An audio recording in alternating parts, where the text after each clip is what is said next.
Barka de Sallah, Buyana, Bukiana. I mean, it feels like Christmas, so I'm wishing you a joyous celebration today. Happy Eid al-Fitr, Eid al-Adha. I'm Sweetie Abochi, and this is a holiday edition of the AM show on the best, this is the best breakfast show on the block on the Joy News channel.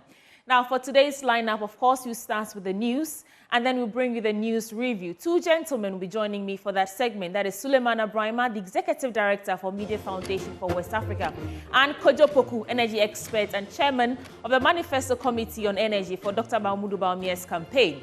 Then Haruna Mubarak will bring you AM Sport, and after that, we pivot into our big stories.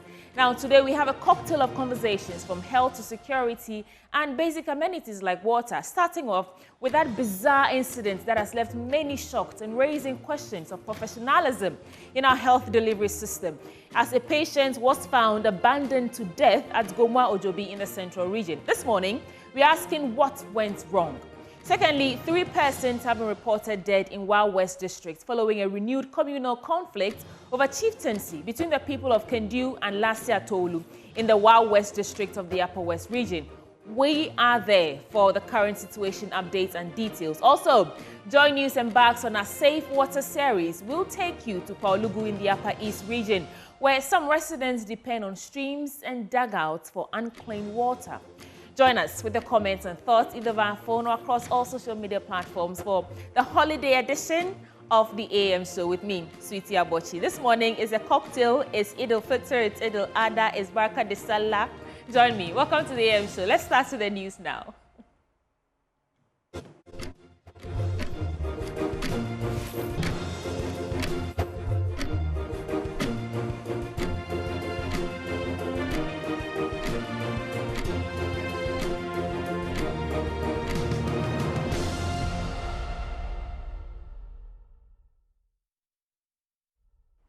This is the AM News, starting with flag bearer of the National Democratic Congress, former President John Dramani Mahama, has lashed out at the current government for its unwillingness to cut down expenditure. This, he says, is affecting Ghana's debt situation, both internally and externally. The former president stated that government's efforts in just focusing on revenue generation without addressing challenges of expenditure will yield a minimal result. Speaking to Joy News after a visit to the Assemblies of God Church at Ringway here in Accra, he reiterated his commitment to implementing his policies to deal with expenditure if given the nod in the December 7 elections. James Ishen has more in his report. The former president admonished fathers to continue playing their roles irrespective of the current economic situation. That they should persevere. We're celebrating Father's Day this year in not too conducive an environment. We all know what the financial crisis and the economic crisis have caused, and so a lot of families are struggling to keep things going. I'll just ask them to keep their heads up and that there are brighter days ahead. It's an election year. They should make the right choice. On the state of the economy, he indicated that government efforts in just focusing on revenue generation without addressing challenges of expenditure will just yield a minimal positive result.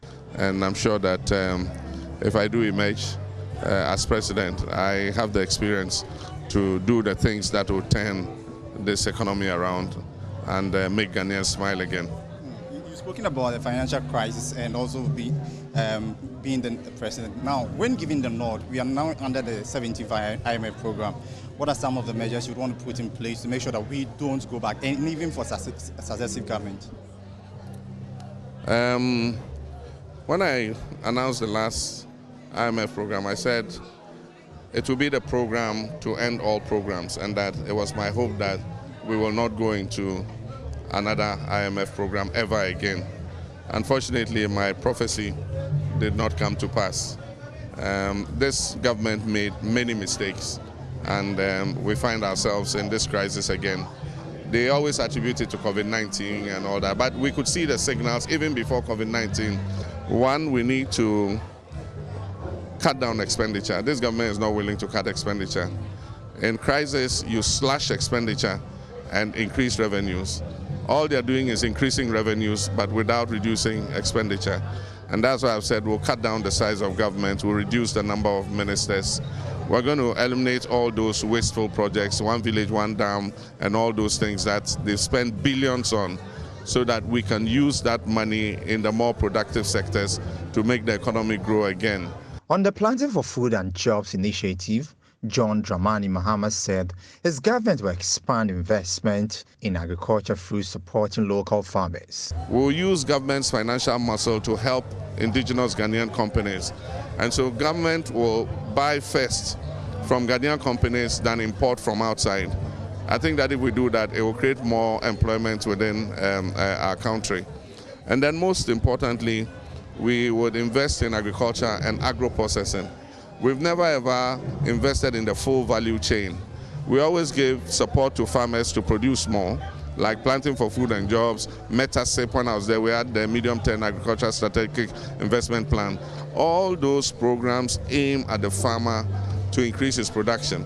These policies, among others, according to the flag bearer of the National Democratic Congress, is key to transforming Ghana's economy in the long term, not to return to the International Monetary Fund for support. James Eshen's report for Joy News. The Minister for Roads and Highways, Francis Asenso-Boakye, has asserted that no government in Ghana's history has been able to achieve the feat Nana Addo-led administration has in the road sector. He said, apart from road infrastructure, this administration has also performed tremendously well in other areas like education, health, among others. The minister said this in Yendi when he paid a courtesy call on the overlord of Dagbon, Ndanyana Abukari II, as part of his working visit to the region. Martina Bugris reports. Speaking at the Gbewa Palace in Yendi, the Minister for Roads and Highways, Francis Asenso-Boakye, said he was impressed with the development of the area, calling on the people of Yendi to vote for Dr. Mahmoud Bawumia and Alhaji Farouk Aliu Mahama to continue with the development. Everybody can attest to the fact that the work that we have done, the Nana Akufo-Addo, Dr. Bawumia administration has done in the area of roads and highways and bridges and interchanges. No other government has been able to do what we have done in the history of Ghana. Today, when I entered Yendi, then I realized that, Yendi, you deserve the kind of road infrastructure that we are experiencing today. Also, the road infrastructure, in the area of education, in the area of health, no government has performed better than the Akufo-Addo and Bawumia. The overlord of Ndanyana Abukari II said the region has had its fair share of development, adding that the area has become attractive to investors. The achievements of government in Dagbon and Ghana in general cannot be overemphasized. Dagbon is now a very attractive place for investors, tourists, etc. On behalf of the chiefs and people of the area, I wish to encourage government to bring more development projects which will meet the desires and expectations of the good people of Yendi and Dagbon as a whole. I wish to use this opportunity to appeal to government to speed up the ongoing road projects such as the Yendi-Saboba Road, Yendi-Cherkole Road, Bushegu-Karga-Nanton Tamale Road, Kumbungu-Bulong-Yankpala Road, Tale-Longbo Road, just to mention a few. Now, management of Street Ghana Oil Extraction Company Limited is worried about the insertions, attacks and killing of their workers by some members of the Adeso community in the eastern region. According to the operation manager for Street Ghana Oil Extraction Company Limited, Mr. Ramprakash, 3 people working for their company have been attacked and killed, while 2 of their heavy-duty equipment were burnt by unknown people in Adeso within a space of 1 year. Maxwell Kudeko has more in the following report. The 3 people killed include a member of the Ochiman Environment Protection Task Force. Mr. Ramprakash indicated that compensation have been paid to every single land user within their operational zones, but some members of the community have resolved to make it inconvenient for them to operate. The company, according to Ramprakash, intends to acquire about 5,000 acres of land within the catchment area and build a processing plant that could create over 100 direct jobs and boost the local economy. Speaking to the media in Adeso, Mr. Ramprakash indicated all the attacks have been reported to the police, but no culprits have been prosecuted yet. We are here to do business with the growth of the community and development of this area more. Like I said, there are another 2 or 3, out of which the second one was there's a team which came to attack some of our people.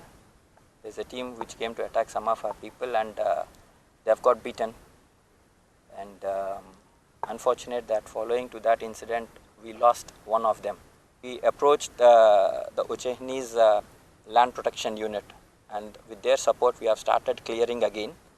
And while they are doing also, twice there was an ambush where we lost one of their team members, very unfortunately, which was really alarming to us. I've been paying the compensation, definitely.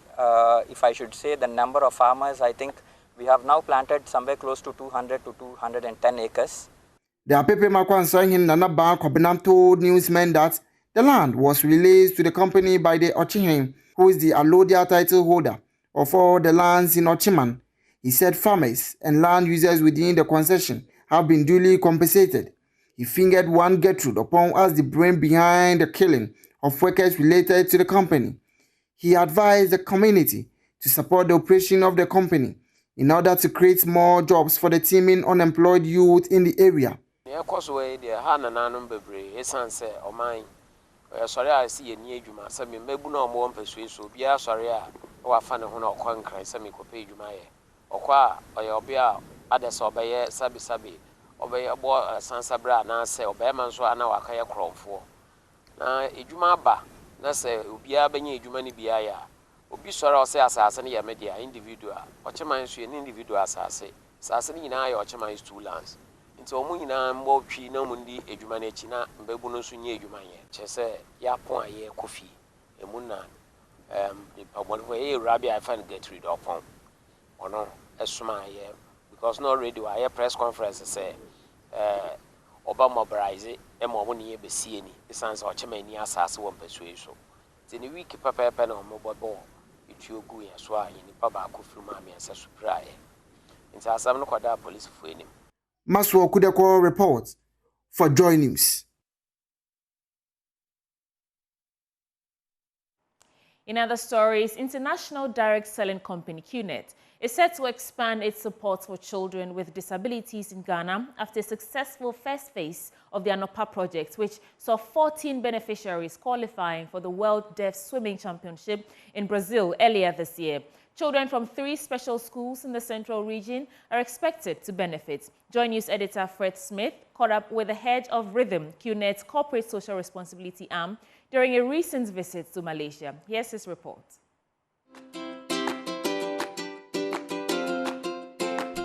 The Anopa project, which stands for Agrone Obrapa, Play for a Better Life, focuses on using sport as a tool for social change, promoting inclusion and providing opportunities for children with disabilities. Over the last 3 years, the program has helped achieve notable successes, including enrollment of 300 children with disabilities in school, sensitization of nearly 400 parents through coaching support, and improved school retention for 1,300 children with visual and hearing loss. On my recent visit to Malaysia, where QNet is headquartered, I caught up with Santi Periasami, head of the company's corporate social responsibility arm, Rhythm Foundation, to discuss the project's successes and future plans. We realized that at every step, they were very compliant with the proposal that they had given us, and we received progressive reports from them. So we could see how they were actually walking their talk by providing, the relevant training that they intended to motivate and empower these kids through sports. So a lot of these kids, were actually excelling in sports. When they excel in sports, it was doing other very good things to themselves. For example, building their confidence, and they were more eager to come to school. They were more eager to learn. So that was a successful project. We were also impressed with Anopa, because it is not even easy to work with children from mainstream. Here they were working with children, who had physical and, development disabilities. So we were impressed, and that's the reason why we are going on a second round with them. So this project took place in which schools? The first one? Yes, the first one. So that was with the Ghana International School for Inclusive School, and then Ghana School for the Deaf and Blind, which was also in Cape Coast. And there was one more school, I can give you the details of. All right, so you're moving to the next phase now. So tell us what the plan is for this and what schools are. So the next phase, right, so this is going to be the Tuolu school in Ghana itself, yes. In Accra itself, and Ghana National Inclusive School in Cape Coast, as well as the Aboom Special School in Cape Coast.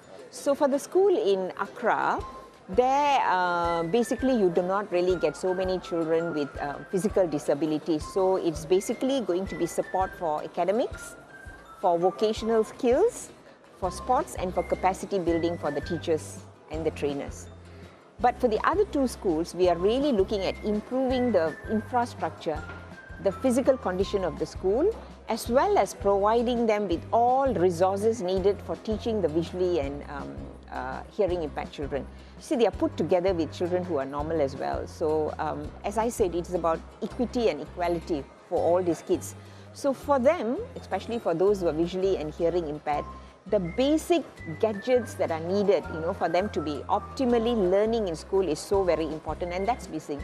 And today, if you look at developed countries and what is available for children of this nature, there is a big, vast difference. So it's a big gap that we may not be able to fill completely, but at least we should meet halfway. At least we should come halfway to be able to give that opportunity for every child in these schools, not just the privileged ones. And when does it start? We have already signed the agreement, so we should be, kick-starting this project anytime now. The partnership between QNet and the Anopa project has been pivotal in achieving these results. QNet's support has enabled the project to reach more children, providing them with the necessary equipment, training, and opportunities to participate in national and international events. As the next phase of the Anopa project prepares to get underway, the focus will remain on providing holistic development opportunities for children with disabilities, ensuring they have access to sports, education, and other essential services. Fred Smith for Joy News.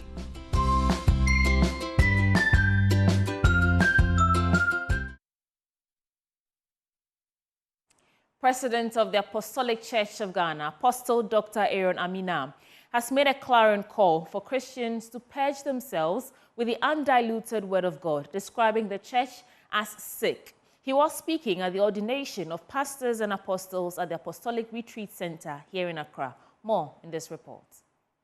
The Apostolic Church Ghana has ordained 35 apostles, pastors, and evangelists. The event was attended by a multitude of church members, dignitaries, and well-wishers who gathered to witness the official commencement of a new ministration for the church. Speaking to the media, the president of the Apostolic Church Ghana, Apostle Dr. Aaron Amina, says the church is fast losing its focus of producing the quality of Christians that are needed, and underscored the need for the church to rise up to the occasion. He reiterated that the church is sick and needs healing with the undiluted Word of God.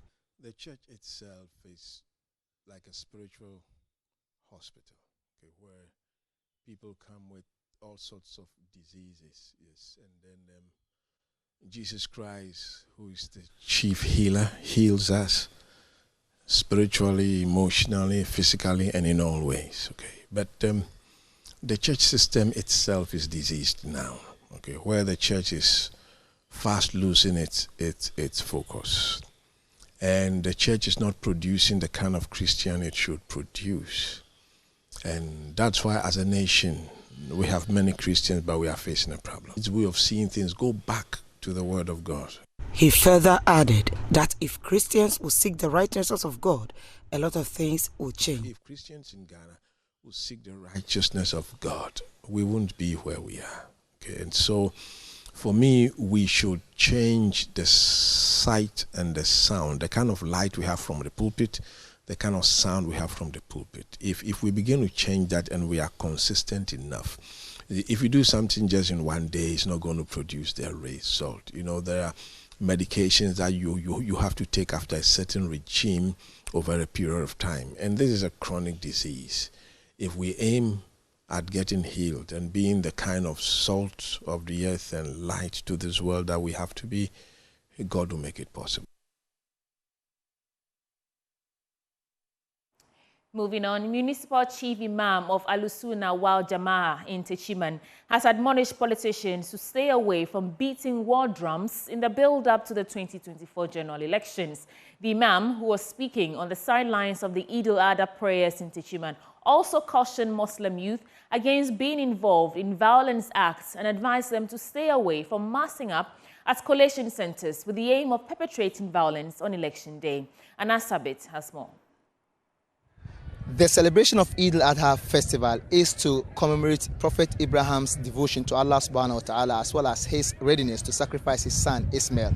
At the very point of that sacrifice, the Almighty Allah replaced Ishmael with a ram. Muslims have since been obliged to, slaughter such animals as an obedience to the Almighty Allah. And today, at the Jacko Community Senior High School's field, where members of Ahlus Sunnah wal Jama'ah within the Techiman municipality observed this day, the municipal Imam Idris Suleiman has been cautioning, Ghanaians in general to stay away from beating war drums as we lace our boots ahead of the electioneering season. He says such moves is capable of, bringing chaos across the country. Let's listen to what the Imam has been saying in relation to this development. My message for the Muslims is that this country is the only country that we have, and we cannot go to anywhere apart from here. So I'm appealing to the public that nobody should do anything that will bring any riots in this country. Because, we have old ladies, old men who are in rooms, they are in their rooms. If we are running away, they cannot run away. So I'm also appealing to the political parties. Those beating war drums should stop. They should stop beating that war drums and then do their clean campaign. We should campaign. Anybody who wins the election will be given chance to rule the country. So nobody should beat any war drum. He also sent a word of caution, particularly to Muslim youth ahead of the elections. He says, Muslims should stay away from involving or engaging themselves into acts of violence. He said the youth should stay away from collating at the various collation centers during, chaos. A move, he said, wouldn't be able to change whatever is expected to happen at the said centers. When they say there is trouble somewhere, you go there, you see that it is Muslim boys, the youth who are bringing that troubles. I'm appealing to you that you shouldn't do what you are not concerned.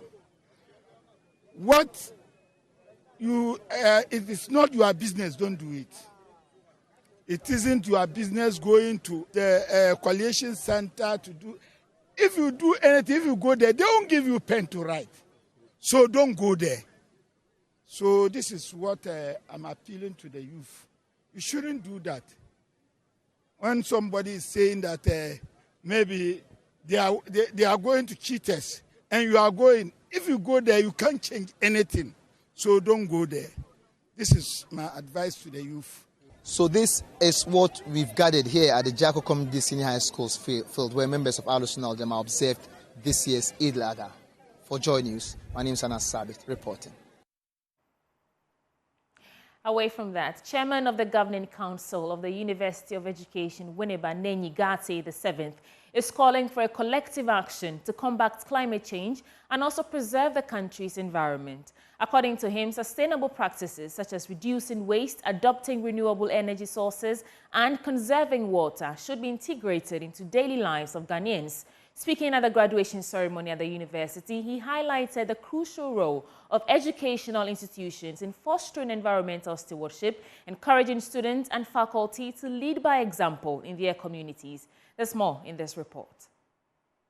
The graduation ceremony saw students bag several degrees, including PhDs. The chairman of the Governing Council of the University of Education, Winneba, Nenyiga 37th emphasized that environmental sustainability is essential for the future of Ghana and should be woven into the lives of the people. This congregation is a celebration not just of a graduate's accomplishments, but of your shared journey as a community. Environmental sustainability. Ladies and gentlemen, environmental sustainability is not just a choice, it is an imperative for the future of Ghana. We must all take collective action to combat climate change and preserve our nation's rich cultural heritage. Sustainable practices should be woven into the fabric of our daily lives. This means reducing waste, adopting renewable energy sources, and conserving water. Educational institutions like ours have a pivotal role to play in nurturing a culture of environmental stewardship. I urge our students and faculty to lead by example in their communities. Deputy Minister of Education John Ntim-Fojo called for support for government education policies and urged the country to collectively own the policies being put in place. The role of education in our nation building is crucial, very critical, and cannot be overemphasized. Much so as our continent is a youthful one, and much so as Ghana is a youthful country. And therefore, we all as a country must be proud of the transformation that we are seeing in our education system. When we are making progress collectively as a country, we must resist the temptation of politicizing it and ensuring that we give the collective credit to the country, to our noble teachers, our parents, our learners who themselves are applying themselves to academic excellence and to want to do more. University of Education, Winneba, as an institution, and many individuals, professors, doctors, researchers from this institution have supported the Ministry of Education heavily in arriving at the transformation we see today, much as we recognize the contribution of other researchers and scholars across the country and our teachers. We must be proud that we are making strides in our education system. Vice Chancellor of the University of Education, Winneba, Professor Stephen Jobson Mitchell, was upbeat that the quality of the graduate the university is churning out would help build a resilient human resource base for the country. I want to reaffirm that the University of Education, Winneba, with its core mission of training competent professional teachers for all educational levels, is deeply committed to the objectives of the new SHS curriculum and will wholeheartedly support its implementation. Now is the time to support the development of your community and of your nation. Dear graduates, let me emphasize an essential point. The foundation of a modern career is networking. Build your social capital, engage with people, and form meaningful connections. This is not only vital for career building, but also life building. Professor Mitchell also urged the students to make network a part of their tools as they step into the world of work. Abdallah Osman's report read to you.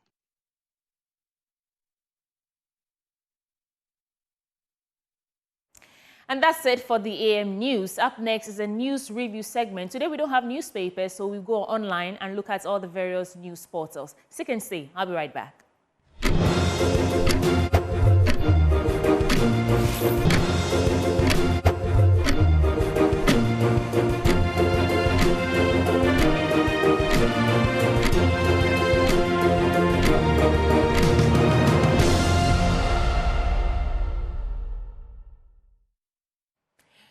Welcome to the news review segment on the AM show. I just caught myself in the camera there and I look like Hajia. But just a gentle reminder that this segment is always brought to you by Endpoints Homeopathic Clinic, and they're offering free prostate screening and free fertility screening at the various locations. Here in Accra, they are on the Spintex Road opposite the Shell signboard. In Kumasi, Kronumabwe here behind the Angel Educational Complex in Takrady Anaji Estate. In Tema Community 22, in Techiman Hanswa and Nesiama in Zima. Their call lines is 0244-867-068 and 0274-234-321. Endpoints Homeopathic Clinic, the end to chronic disease. This morning, I'll be joined by two gentlemen to get into the various stories captured on the various news portals. We'll start, of course, from myjoyonline.com, and then we'll go to the other portals.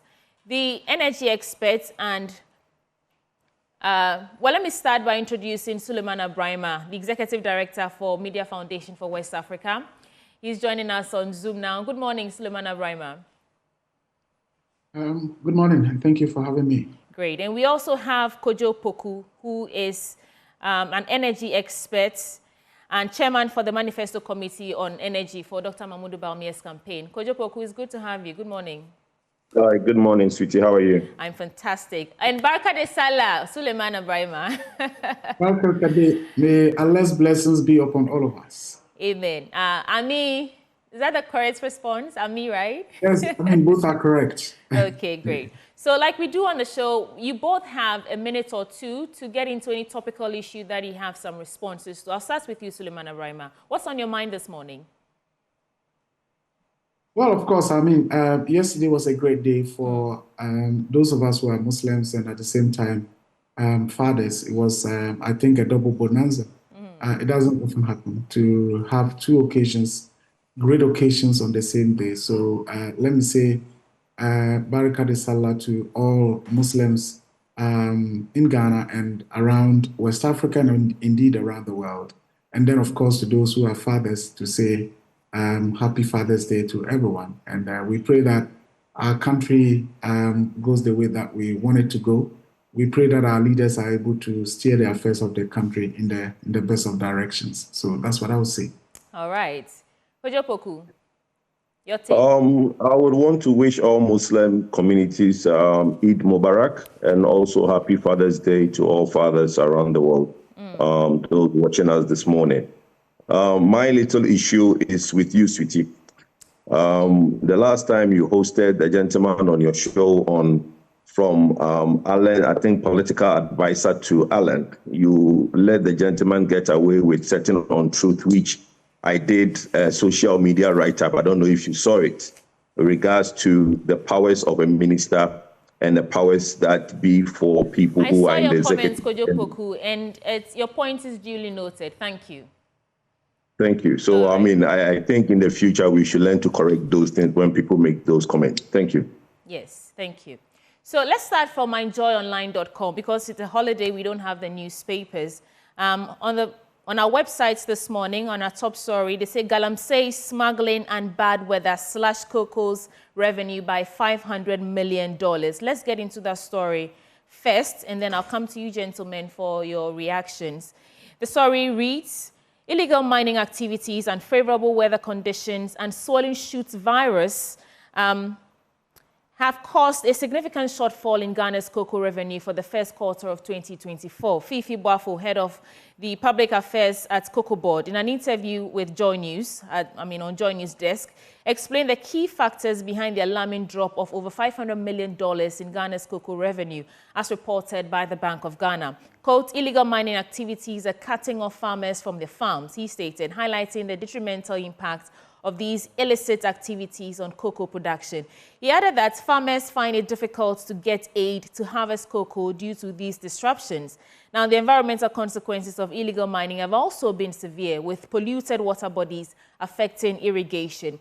Illegal mining activities are polluting water bodies needed to irrigate cocoa farmers. That's what Mr. Boafo said. In addition to illegal mining, adverse weather conditions have played a crucial role in the revenue decline. He pointed to the El Nino phenomenon, which caused warmer and drier conditions, leading to lower yields.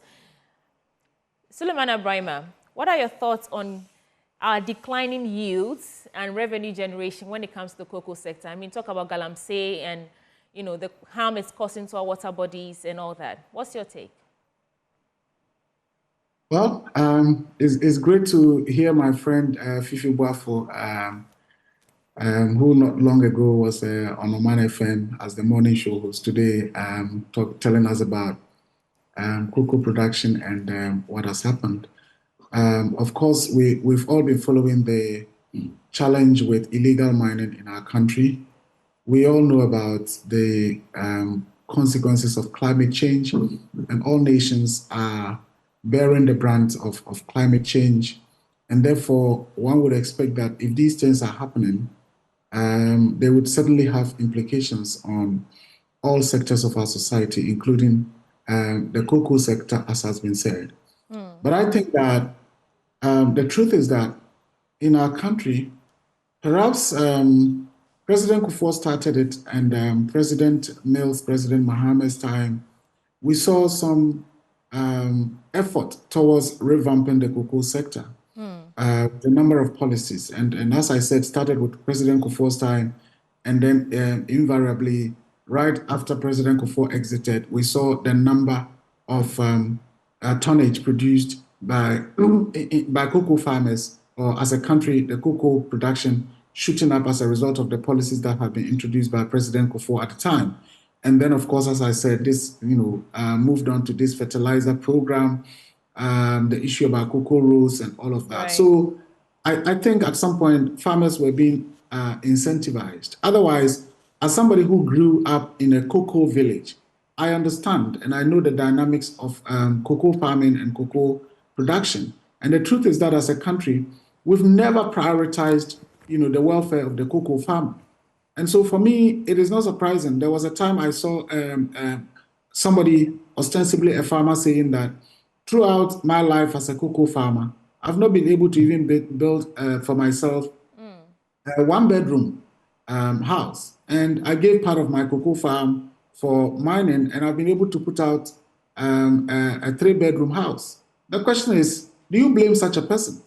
When the person has been a cocoa farmer all throughout, no benefits, people sitting in Accra, either through cocoa board, either through a minister or whatever, are profiteering from the sweat of cocoa farmers. Somebody becomes maybe an appointee at the cocoa board, and within 2-3 years, the person is acquiring properties all over. Somebody is just a personal assistant to a leader at cocoa board, and the person flies business class, first class, and the cocoa farmer in Sehi or Akontomra or whatever it is, struggles to even get to the district because the road is not good. So we've never prioritized the cocoa sector, as I said, perhaps after President Kufuor's time and all of that. And so for me, it's not surprising. And again, the issue of illegal mining, I mean, we know about it. And I said on Newsfile over the weekend that I don't think that this government, with all the, big talk and all of that, really committed to the fight against illegal mining. And the evidence is clear. We have people in the party, leaders in the party, we have people in government who are involved in mining. And I'm not saying this. Professor Frimpong Boateng's report said that. And perhaps very soon, when we start our series on illegal mining, and you get to know the people behind the illegal mining processes in our country, you get to know the people who have been the beneficiaries of this whole bizarre thing of giving away forest reserves for mining, you would get to understand whether this government has been truly committed to the fight against illegal mining or otherwise. So, I mean, that's what I would say to that. It's unfortunate that we are losing, that position as one of the leading cocoa producers in the world.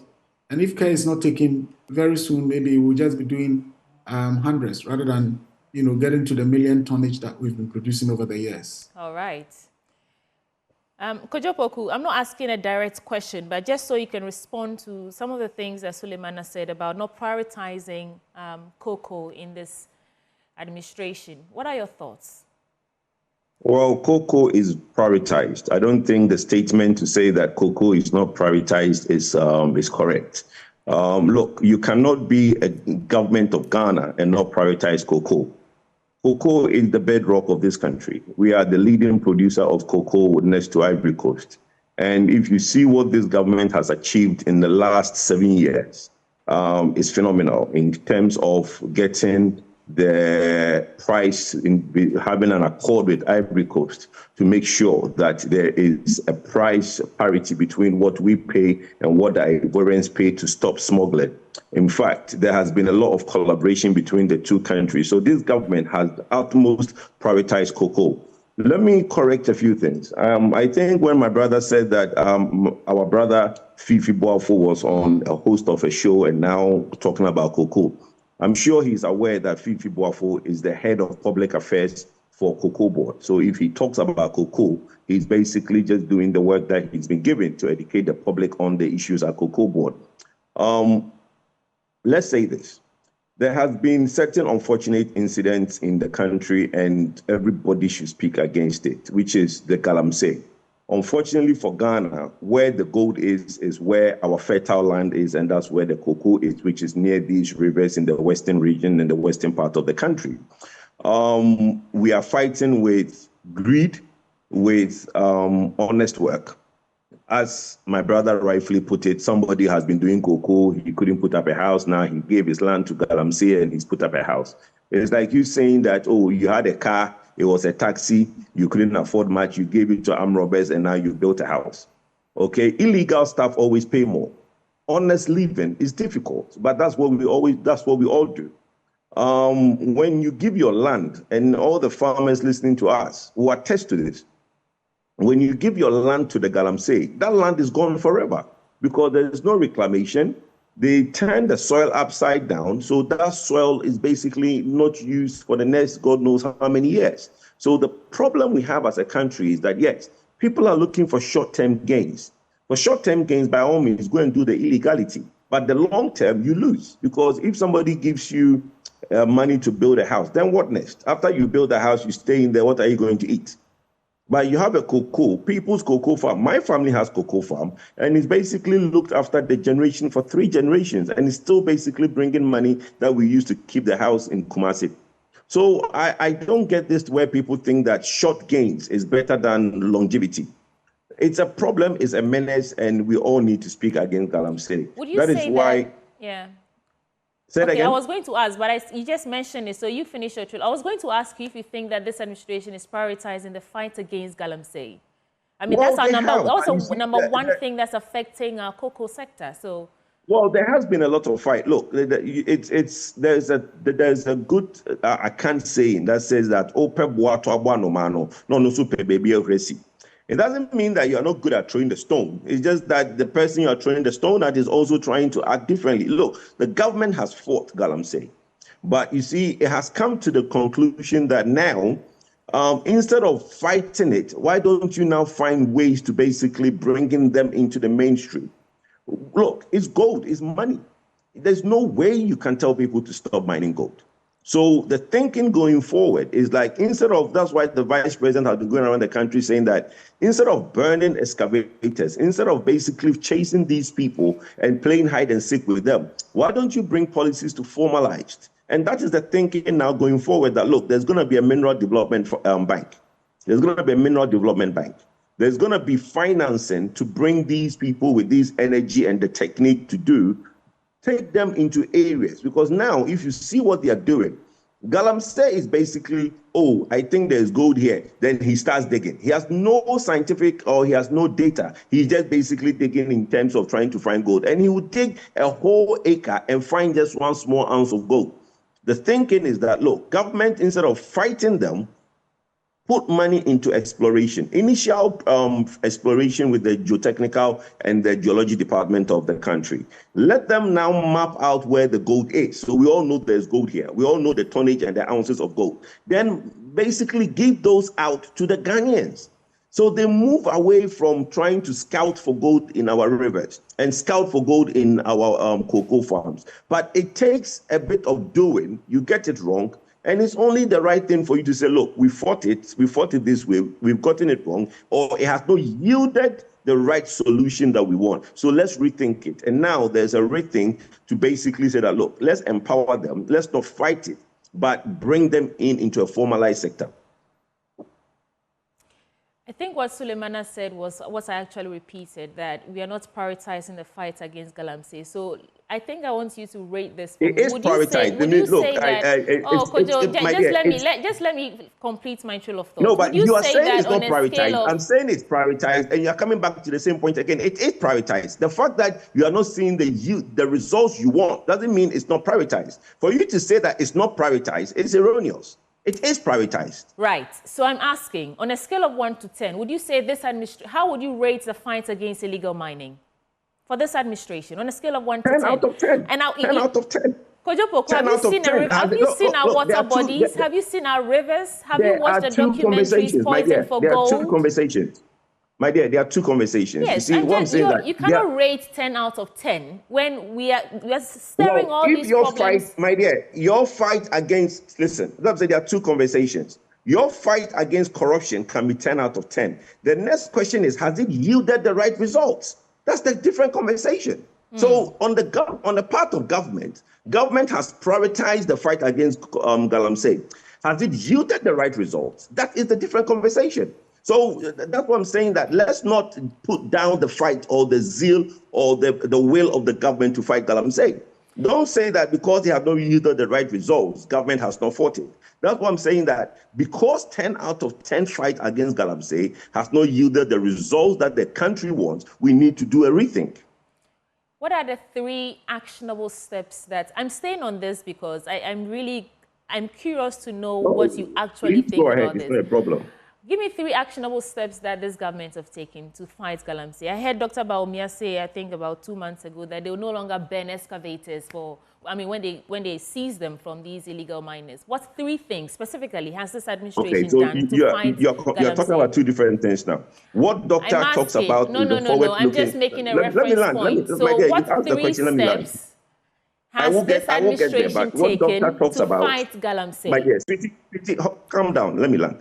What doctor talks about is the forward-looking approach, which I have explained earlier. That's okay. That's not the focus of the... Go ahead. You are asking about 3 steps taken by this government, okay, from 2017 till now. You have seen the numerous task force that has been put up. You have seen the communique that went out to all district assemblies that no excavator should move around the districts without the prior notification or approval by DCEs. You have seen the drones being used by the military to basically fight these Galamseys. Those are things that I can mention more. It doesn't mean that, look, how do you fight illegality? Because the point is that, like I said earlier, you are throwing a stone at the bird and the bird is trying to move. So the fight, which is the chase, the military approach, the militancy approach, 7 years, and we are still seeing, like you said, in the community. All right, and we have to move on. Hold on, let me land quickly. And some of the things that going forward, the rethink is that let's also involve the chiefs in the fight, which is something that have not been done in the past. So there is a rethink of the approach. All right, so you are doing all these. It hasn't yielded results yet. See, wait, hold on. It hasn't yielded results yet. Yes, you're rating this administration 10 out of 10. I find it very interesting. But we need to move on to other stories. You find it interesting because you want to stick to your position that nothing has been achieved. The fact I'm telling you that the fact that the right result has not been achieved does not take away the fact that there has been a zeal to fight it. In other stories on myjoyonline.com, thank you, Kojo.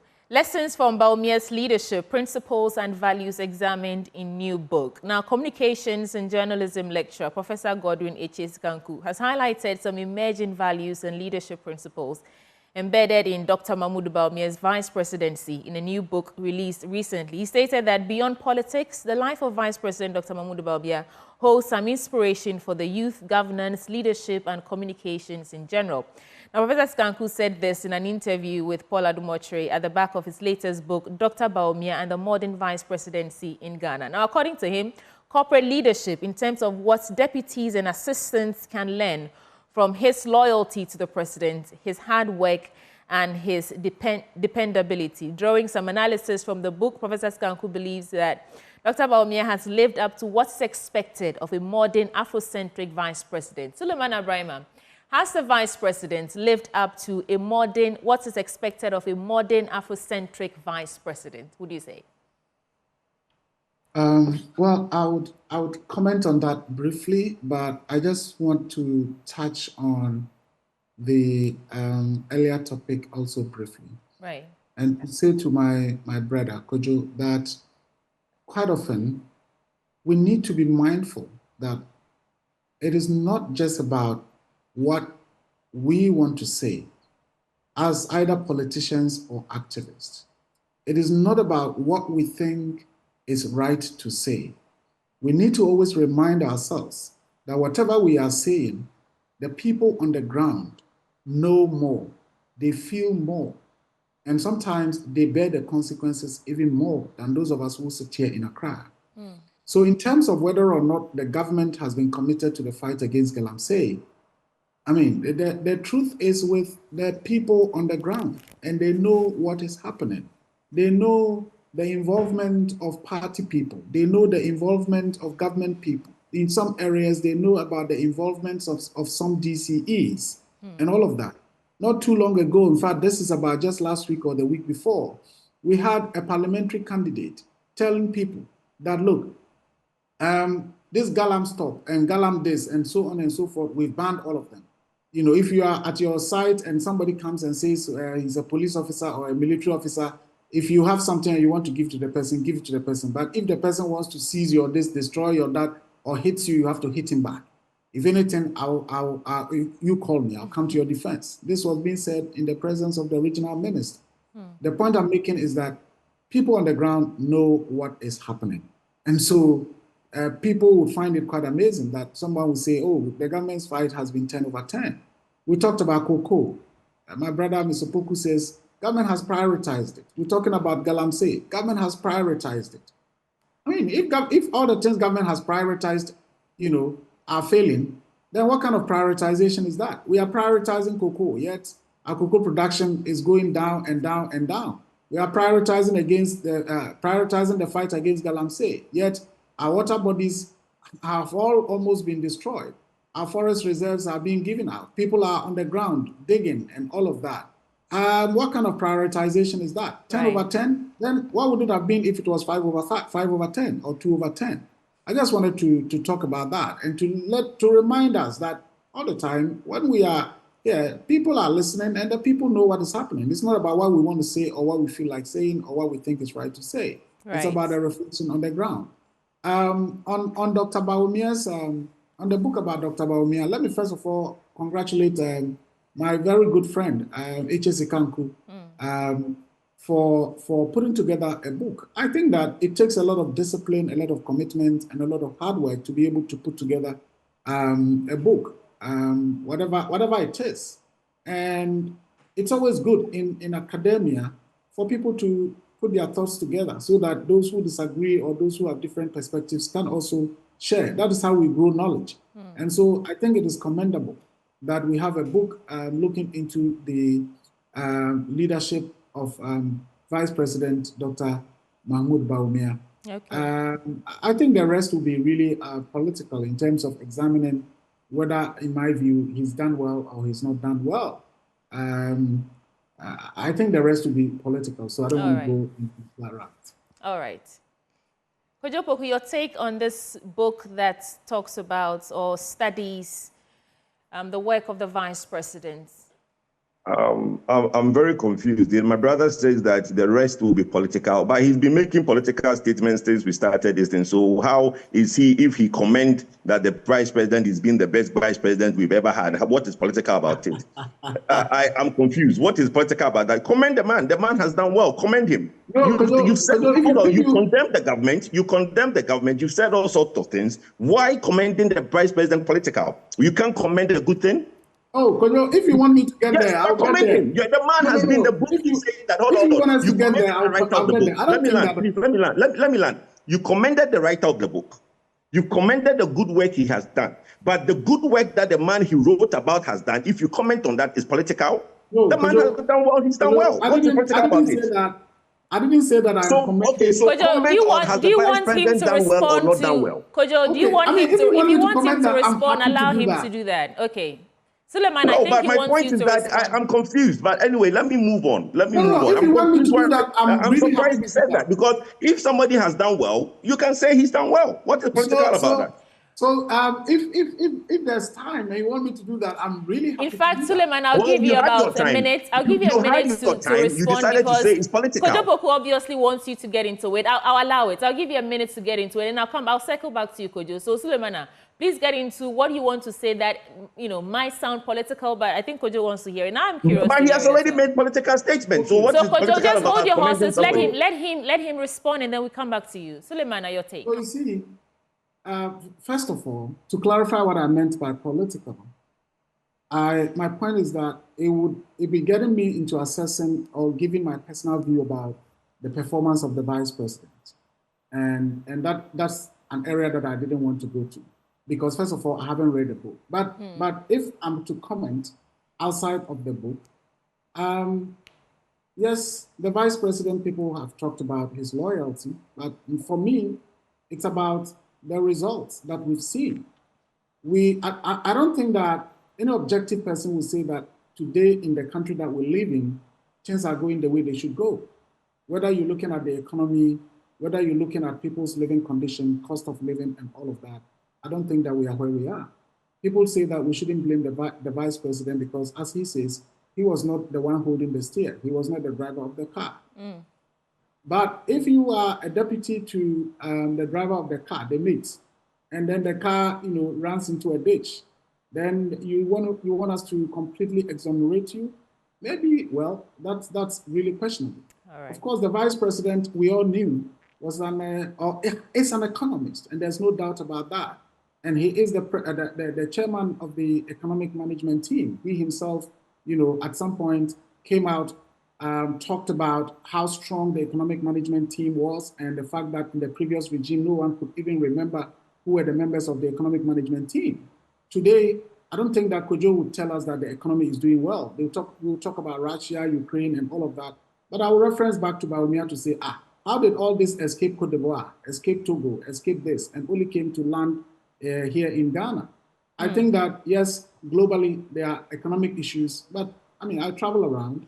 I work around West Africa. I know the situation of some of the West African countries. I don't think that the currencies in all these countries are doing as badly as our Ghana cedi is doing. Okay. Of course, we talk about digitalization, and the fact that we've made some progress. Yes, that is considerable progress. I was in South Africa last month for the ID conference, and I actually tweeted. If you follow me, you see on my tweet that I was amazed at the progress that every country is making, and nearly every African country was there. Liberia, Sierra Leone, even the countries that we would say we are ahead of them when it comes to development. Okay. And in terms of digitalization, every country is making progress.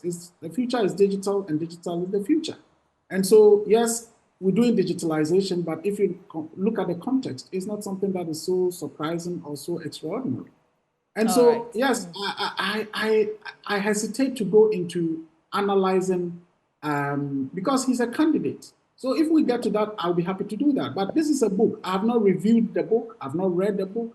And that's why I didn't want to get into the point of analyzing. My brother, let's move on. You've already done that. You see, let's move on. You've already done that. So anyway, let's not go into your personal view is what I wanted. And you've expressed your personal view, which is a good thing. All right, Kojo, your take, and then we get into other You've expressed your personal view. That's a good thing. Let's move on. Absolutely. Look, two points I want to make before I get to the beautiful doctor's success story.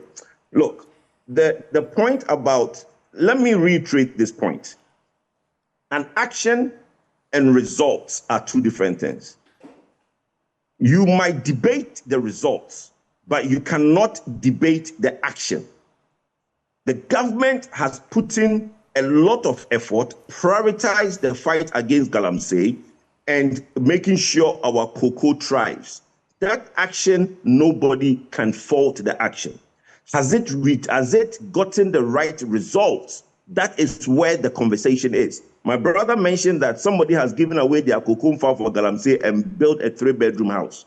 The people on the ground who know why and what it is are the results of what we are today, because they are part of the problem. But the government is still committed to the fight. Kojo, we don't have enough time, so please skip to, my dear, it's my time, so please let me go ahead with it, please. Sorry, allow me. Now, on the book of the vice president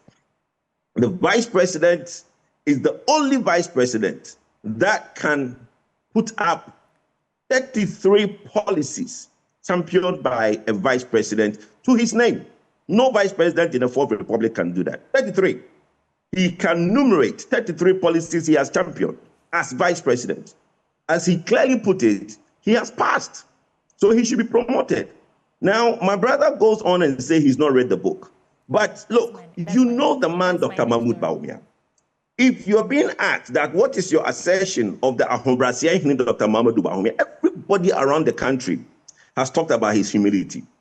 Everybody about the country has talked about his hard work and his dedication to work. But you don't see any of that. You are talking about digitization being all around the country. It just happened to grow as weed on the ground, that nobody now put it there and it grew by itself. Somebody has to initialize something. Somebody has to initiate something. So if somebody is initiating, yes, it's in other countries. As Dr. rightfully put it, if you talk about credit economy, the only sub-Saharan Africa with credit economy is South Africa. Today, he's championing and pioneering to make sure that Ghana gets a credit economy. Now you are telling me that just happened to fall from the sky and it will happen in Ghana regardless, but somebody is championing that. So look, for me, the book goes on to just put an icing on a cake. We all know who Dr. Mahmoud Bawumia is. And everybody who has cared to follow the life of Dr. Mahmoud Bawumia knows who Doctor is. So look, let's not spend time on this. Right. The good people of Ghana who have come in contact with Doctor in the last 7 years knows the person Dr. Mahmoud Bawumia is. All right. Thank you. I'll do one last story from myjoyonline.com and then we can move on to other portals. This story, it fits the occasion for today. Hajj board collapsing operations in Ghana with exorbitant fees, ex-Maslock official says. Now the story reads, a former deputy chief executive officer of the Microfinance and Small Loan Center, that's Maslock, Mustafa Batalima Abubakar, has warned that the current Hajj board risks running down Hajj operations in Ghana by implementing what he describes as exorbitant charges. The charges has seen an increase of thousands of Ghanaian pilgrims with no option but to embark on the pilgrimage through alternative routes instead of going through the Hajj board. Speaking on Joy FM Midday News, he noted that, quote, you will realize that over the last few years, we've had people trying to use the back door to embark on the Hajj because for them, the cost of Hajj is now expensive. Let me skip to this part where he says, he noted that during former President John Dramani's time, Hajj fares were 11,900 Ghana cedis. But now the cost has risen to 75,000 Ghana cedis. For many years, there have been several complaints about Ghana's organization of the annual pilgrimage for Muslims. 2 Ghanaian pilgrims died at this year's Hajj in Saudi Arabia. Suleiman Abrahima, how does this make you feel?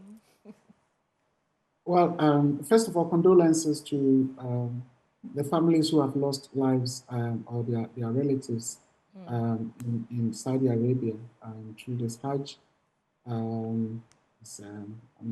These people were on a mission to fulfill a religious obligation, and so it's sad that this has happened.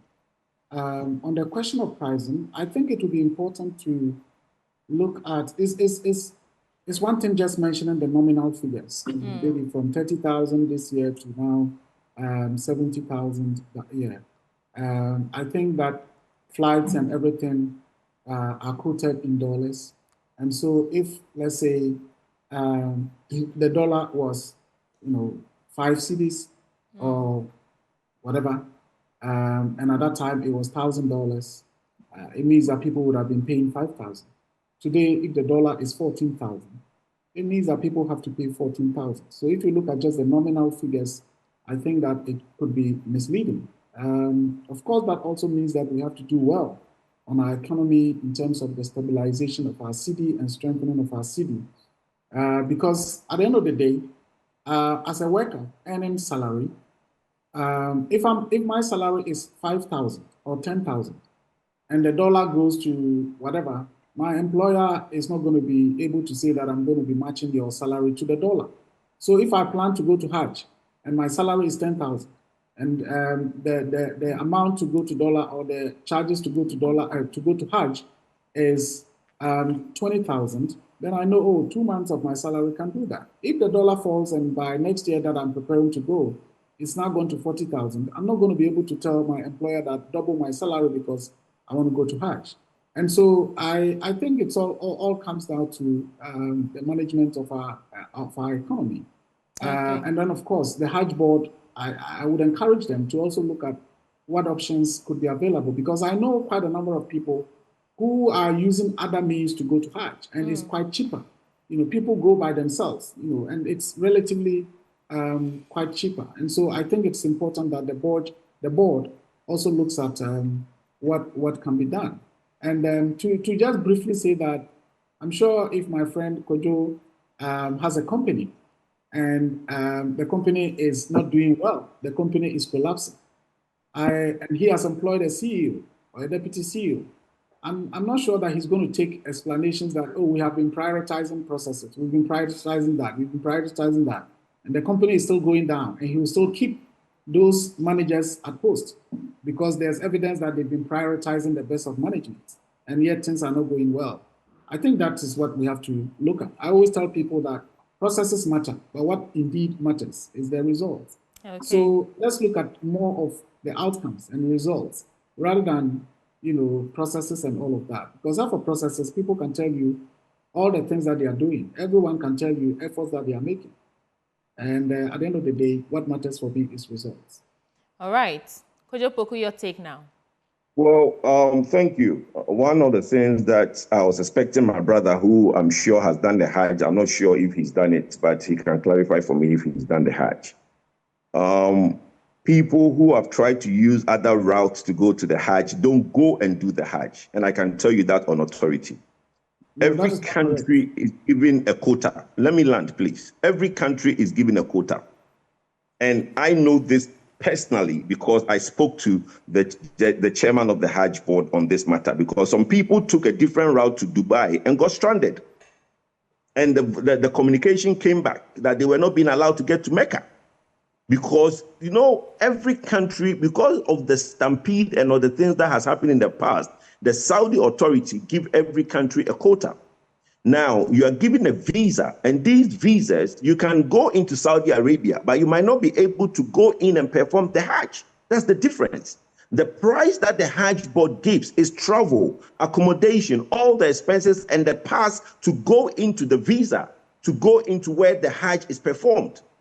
So a lot of people travel to Saudi Arabia, but most of them are not allowed to do the Hajj. That is the fact. Some people recently, about a month or about 3 weeks ago, were stranded in Dubai. And who did they call? The government, to try and bail them out. Because some people told them, oh, it's cheaper. If you buy a ticket, you go through Dubai, this, it's cheaper than what the Hajj board is doing. And you can verify this. I'm not lying. Anybody who has access to this information can tell you that 2-3 weeks ago, some people were stranded in Dubai.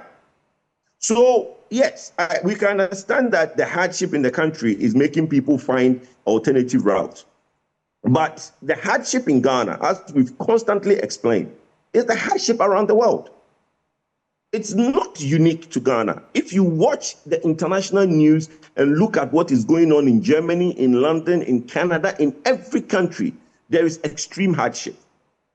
My auntie lives in Germany. Normally, you go to the pharmacy and go and take your medication. Today, there's a queue to take medication in Germany. So let's not play down this global phenomenon of hardship and hyperinflation that is going on, that people want to make it look like it's only particular to Ghana. It's not. You might be oblivious to the fact and not want to admit it, but we've all seen videos of people in Canada who have gone there calling and sending videos to complain the hardships in Canada.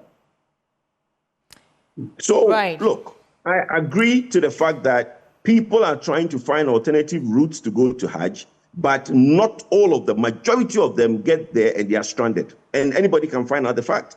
Yes, in the future, There should be, and there are policies to make sure that all the economic policies that were good before COVID were good before Russia and Ukraine. We saw the president on the stage yesterday, basically attending the peace summit for Ukraine. Everybody is alarmed. All over 100 countries got together trying to bring peace to Ukraine. And if you listen to the communique and the things that happen at the summit, everybody agrees that Ukraine-Russia war is affecting the economy around the world. It's making value chain prices go up. So please, let's not put these things down to just simple politics of, oh, I've gone through West African countries and it was okay, and Ghana. No, it's everywhere, my brother. Your point is noted, but the story is about the collapse of operations because of the exorbitant fees. Now, no, it's it not says collapsed. that, Today, hold on, hold on, let me land. Okay. So, the comparison is from John Mahama's time, it was 11,000 Ghana cedis. You've spoken about hyperinflation and, global crisis going on all over, so it's not unique to us. My question to you, yes or no, would you admit that from 11,900 cedis to 75,000 Ghana cedis, is that a reasonable jump? Would you attribute all that? Would you attribute all that to global? A portion of chips, sweetie, not long ago, a portion of chips in London was 60p. Today is £3. The most cheapest food in London is chips. A portion of chips was 60p. Today is £3. So does that answer your question? And to the point that you made, the Hajj board has not collapsed because this year they took over 4,000 people to Hajj. How has it collapsed? Collapsing. In the process of might collapse soon if we keep up these prices. They met the target given to them. They were given a certain target they were given a certain quota. They took the quota. Every year they meet their quota. Some people couldn't even go because the quota was full. So how is that collapsing? Let's go to graphic.com. I'll do some quick headlines here and then we can look at another maybe the BBC, and then we'll wrap it up. Our time is, we just have about 6 minutes or so. Great Olympics relegated on final day of Ghana Premier League. That is Graphic Online. National Chief Imam praises Baumia's leadership and generosity. Elections must focus on policies, not religious differences. Malawians pay tribute to Vice President killed in plane crash. Here, condolences to that. Muslims celebrate Eid al-Adha today. Those are just some quick headlines on graphic.com. Let's go to the BBC now. There's an interesting story I saw this morning, and I'll find it in a video. More people are turning away from news, report says. And the story reads, more people are turning away from news, describing it as depressing, relentless, and boring. A global study suggests almost 4 in 10, that is about 39% of people worldwide, said they sometimes or often actively avoid the news compared to 29% people in 2017, according to a report by Oxford University's Reuters Institute. Wars in Ukraine and the Middle East may have contributed to people's desire to switch off the news, the report says. It said that news avoidance is now at a record high. A total of 94,943 adults across 47 countries were surveyed by YouGov in January and February for this particular report. And it comes at a time where billions of people around the world have been going to the polls in national and regional elections. And I mean, we can relate here in Ghana, but let me come to you both quickly for your reactions and then we'll wrap it up. Kojo, since you're here with me, let me start with you. Right? Okay. Not Ghana, not Nanado wrote it, not MPP wrote it, it's BBC. What did they mention in there? Russia, Ukraine. And everybody is depressed because of hardship around the world. You rightfully said it, BBC. Not Ghana, not Nanado, not MPP. Okay. BBC. All right. So the point I want, hold on, no, sweetie, please. You read it, let's digest it. The point is this. The whole world is going through a phase. There is depression all over because of hardship. Because when you turn on the news, you don't hear anything uplifting. I don't think the whole world is going through a depression. Well, the whole world is going through a depression. I don't know what... You just read a story saying that people are turning away from news. was just saying that most African countries are doing well. Well, my dear, let's not go about what Suleiman said. Can we go about what you read? If you want to compare how we are doing, talk of inflation... Sweetie, You read BBC. Can we stick to BBC and stop? Suleiman is not BBC. The assertions you're making, before we started the news review, you told me that I should correct some of these things on air. Kojo, let me. Do you want to discuss BBC or not? Let me get my point across. Before we started the news review, you said that we should be correcting some of these assertions on air. You're saying that the whole world is going through a depression, and so it's not unique to Ghana. And I'm saying that's incorrect. There are some countries that are doing much better than us. Name a country that is not going through it. It's not having high inflation and it's not having economic instability. Name one country. You think the United Kingdom is going through a double-digit inflation like we are? No, they have single-digit inflation. United Kingdom is going through. You asked me to name one country. I'm giving you one country. Of the worst economic. Let me land. United Kingdom is going through one of the worst economic situations they've ever been through. And that is why Richie Sunak was talking about inflation, Kojo. But you know what? Yes, but the inflation is high. Go and check the inflation in the UK. Let's wrap this, okay? I just told you that a 60p chips is now £3. When you take £10 to Safeway or Sainsbury's in London, you cannot buy anything. Are you saying that the economic hardship we're experiencing in this country is normal? Kojo Poku. Is that what you're trying to say? Nobody has said it's normal, you're saying my that dear. It's not unique to us because the rest of the world are struggling like we are.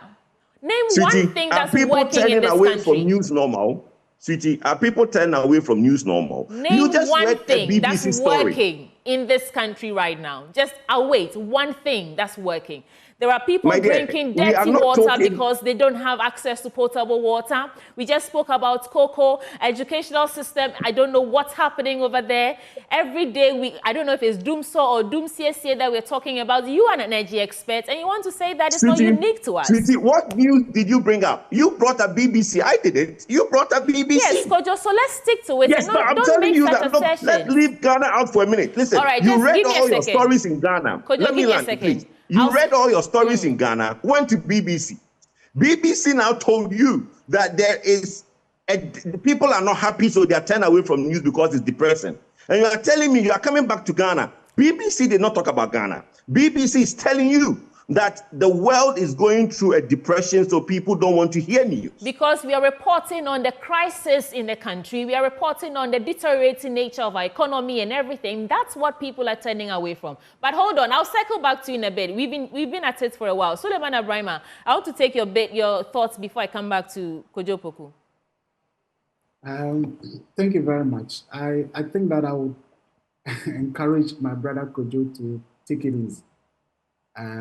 Because as I said, if you are a political communicator and you are communicating on behalf of a party or a candidate, people would want to feel that you feel what they feel and you relate to their daily living experiences. And so it is important not to communicate as though, people must appreciate what they are going through. The countries that Kojo is talking about in terms of depression and all of that. And I'll come to the BBC in a jiffy because I think he is doing a complete misinterpretation of what BBC is reporting. The same countries that he says, they are also going through depression. The UK, Germany, name them. These are countries that are still providing aid to Ghana. These are countries that are still providing support to Ghana, bilateral and, all those aid to Ghana. Ghana signing other millions of grants. USAID is providing this, FCDO or DFID is providing that, the German Development Corporation is providing that, and so on and so forth. Are we doing the same in our depressive situation? No. So please, it's not the same. Let's not be doing those comparisons. We are here. Kojo is saying UK is going through all that. Our nurses are moving in droves to the UK. Our youth are moving out. I don't think that they go there not knowing that the situation there might be better. We're talking about what the living conditions there is. What is our daily minimum wage? In dollar terms or in pound, what is the daily minimum wage in Ghana? It is less than perhaps £1.50. What is the daily minimum wage in the UK? It is different. So we need to be mindful of all these dynamics. when the BBC is talking about news avoidance, look, those of us who are parents, there are certain television content you will tell your kids not to watch. And sometimes when there is, something that is so bloody, even when the media outlets are going to put it out, they tell you viewer discretion is advised. Today, go to Al Jazeera, go to BBC, go to CNN. What do you see? You are looking at the devastation in the Middle East, in Palestine. Kids, children who are so emaciated, children who maybe have lacked food and water for days, and you see them, and if you are somebody who is so humane, you look at it and you say, oh, why would this be happening in this world? There is in communications the cultivation theory, where it is believed that if you continue to be exposed to violence, there is a possibility that you yourself would eventually become violent. So there are theories about what people would want to watch and what people would not want to watch. So if I turn on my television and all that I see is bombings in Ukraine, soldiers who are being carried away, civilians who are being carried away, dead bodies here and there, devastation in Palestine, what is happening in Rafah, what is happening in Gaza, and so on and so forth. Why do you think people would continue to want to watch those things? That is what is about news avoidance. So when they are talking about depression, they are not talking about depression in the context of economic depression or depression in the context of people suffering and therefore, going into the health and mental status of depression. They are talking about the news content that people are being exposed to. Right. Which is quite depressing, and therefore more and more people are avoiding their screens, are avoiding reading about these things, because reading about human lives that are being lost can be quite depressing. And so the best thing for me is to avoid it. And that is what they are talking about. They are not talking about it in the context of economics or living conditions and cost of living and so on and so forth. So I think it is important that sometimes we are somber in our reflections and in our posturing. I think it's very important. All right. Thank you so much, Suleiman Abrahima. And that's all time will allow us for. But Kojo Poku, I'll give you 30 seconds to just wrap up, please. We are done. We just have 30 seconds to go. I like it when people try to re-engineer a story. The story was read, Ukraine, Russia was mentioned, and I took my cue from that. Now, quickly, my brother said that Ghana is getting aid. Yes, we are getting aid. The UK gives aid to China. The UK gives aid to India. What is he talking about? All right. Thank you so much. Kojo, this is time bound. We do have to go, gentlemen. Let me land, please. India got 1.9 billion in aid from the UK as at last year. The UK gave about $80 million pounds to China in aid. What does that mean? Isn't China and India one of the richest countries in the world? What are we talking about? Just because we get aid, what does that mean? Kojo, and we give aid to who? It doesn't matter. But using your point as in did you say it doesn't matter? No, you made a point. No, you made a point that because Ghana gets aid, it means what? It doesn't mean anything. I'm saying that the countries that you are saying are going through hardships. The countries you are saying are going through hardships. These are the same countries that are giving us aid. You're talking about India, but they give aid. Is China not the richest country in the world? Well, my guest this morning for the news review segment was Kojo Poku, energy expert and chairman for the Manifesto Committee on Energy for Dr. Mahmoud Bawumia's campaign, and Suleiman Abrahima, the executive director for Media Foundation for West Africa. Gentlemen, it was a pleasure to spend part of your morning with us. Thank you. Okay, so that's how we're wrapping up for the news review segment. It's a holiday, but I don't know if it feels quite like it. We'll be back with more on the AM show. Coming up next is sports. Stick and stay.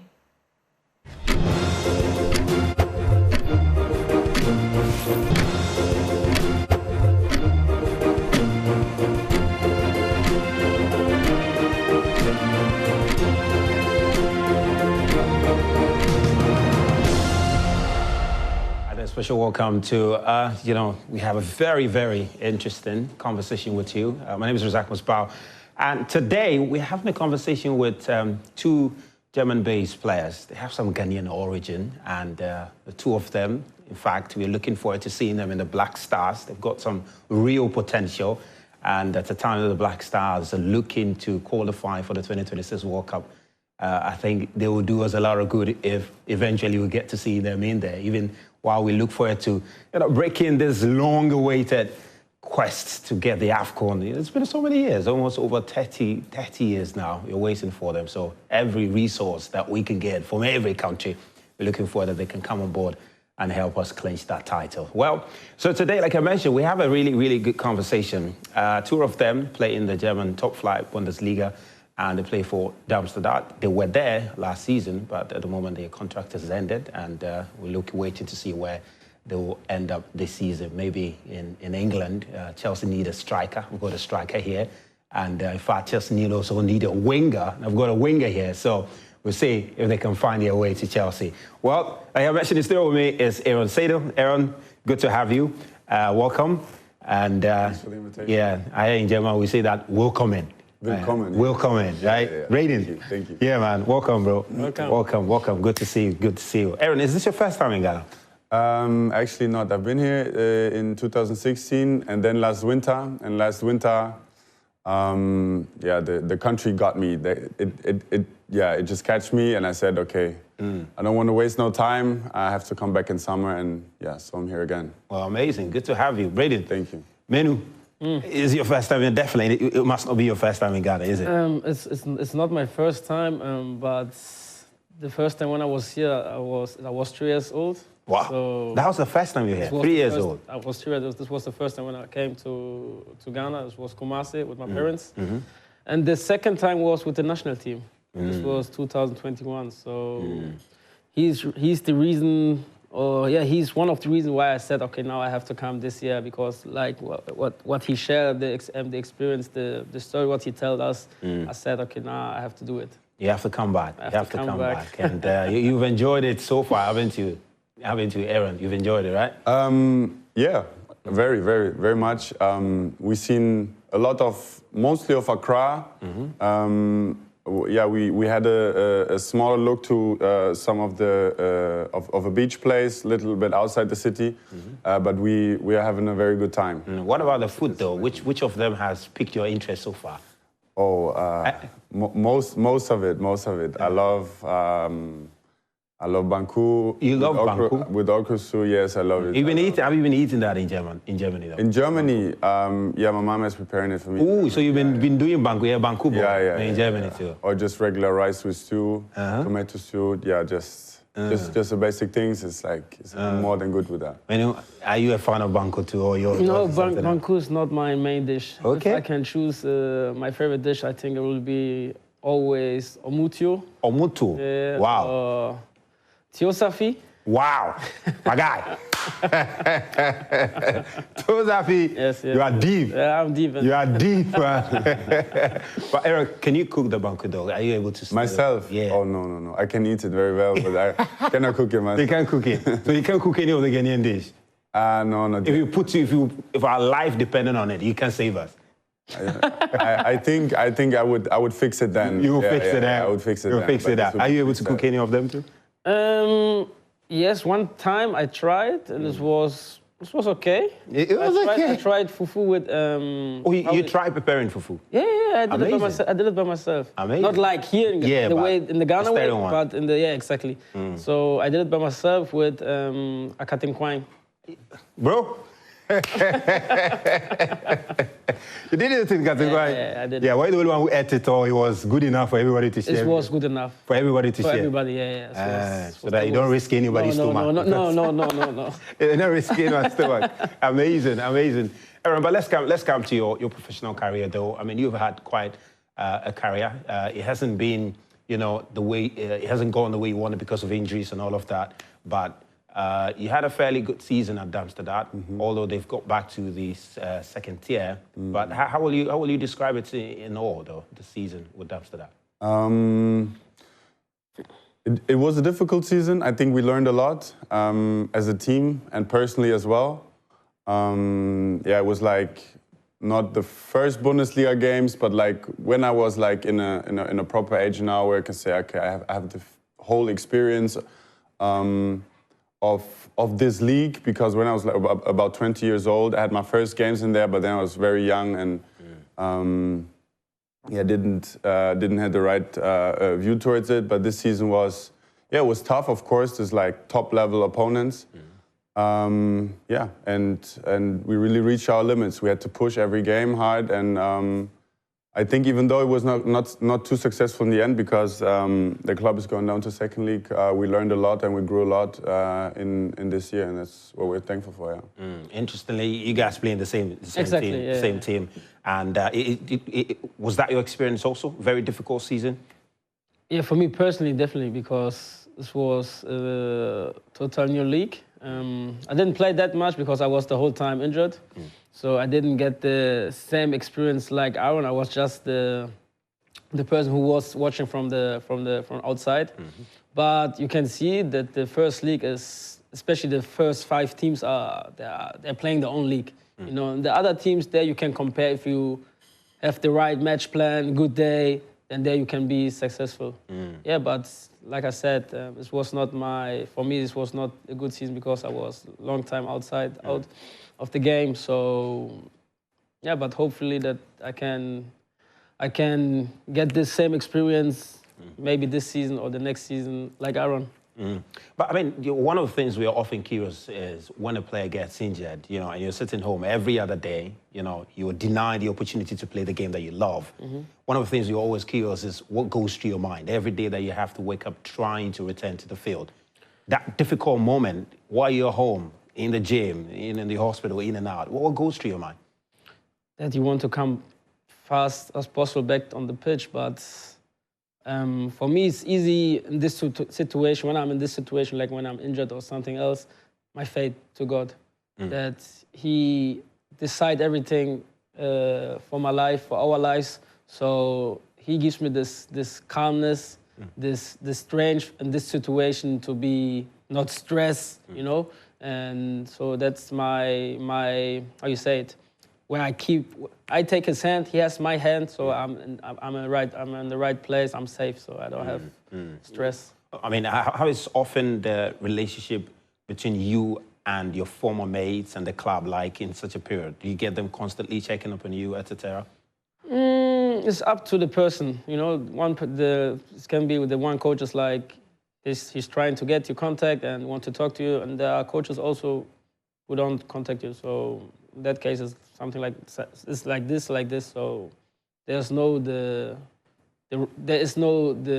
way who every coach or every teammates or every staff doing the same.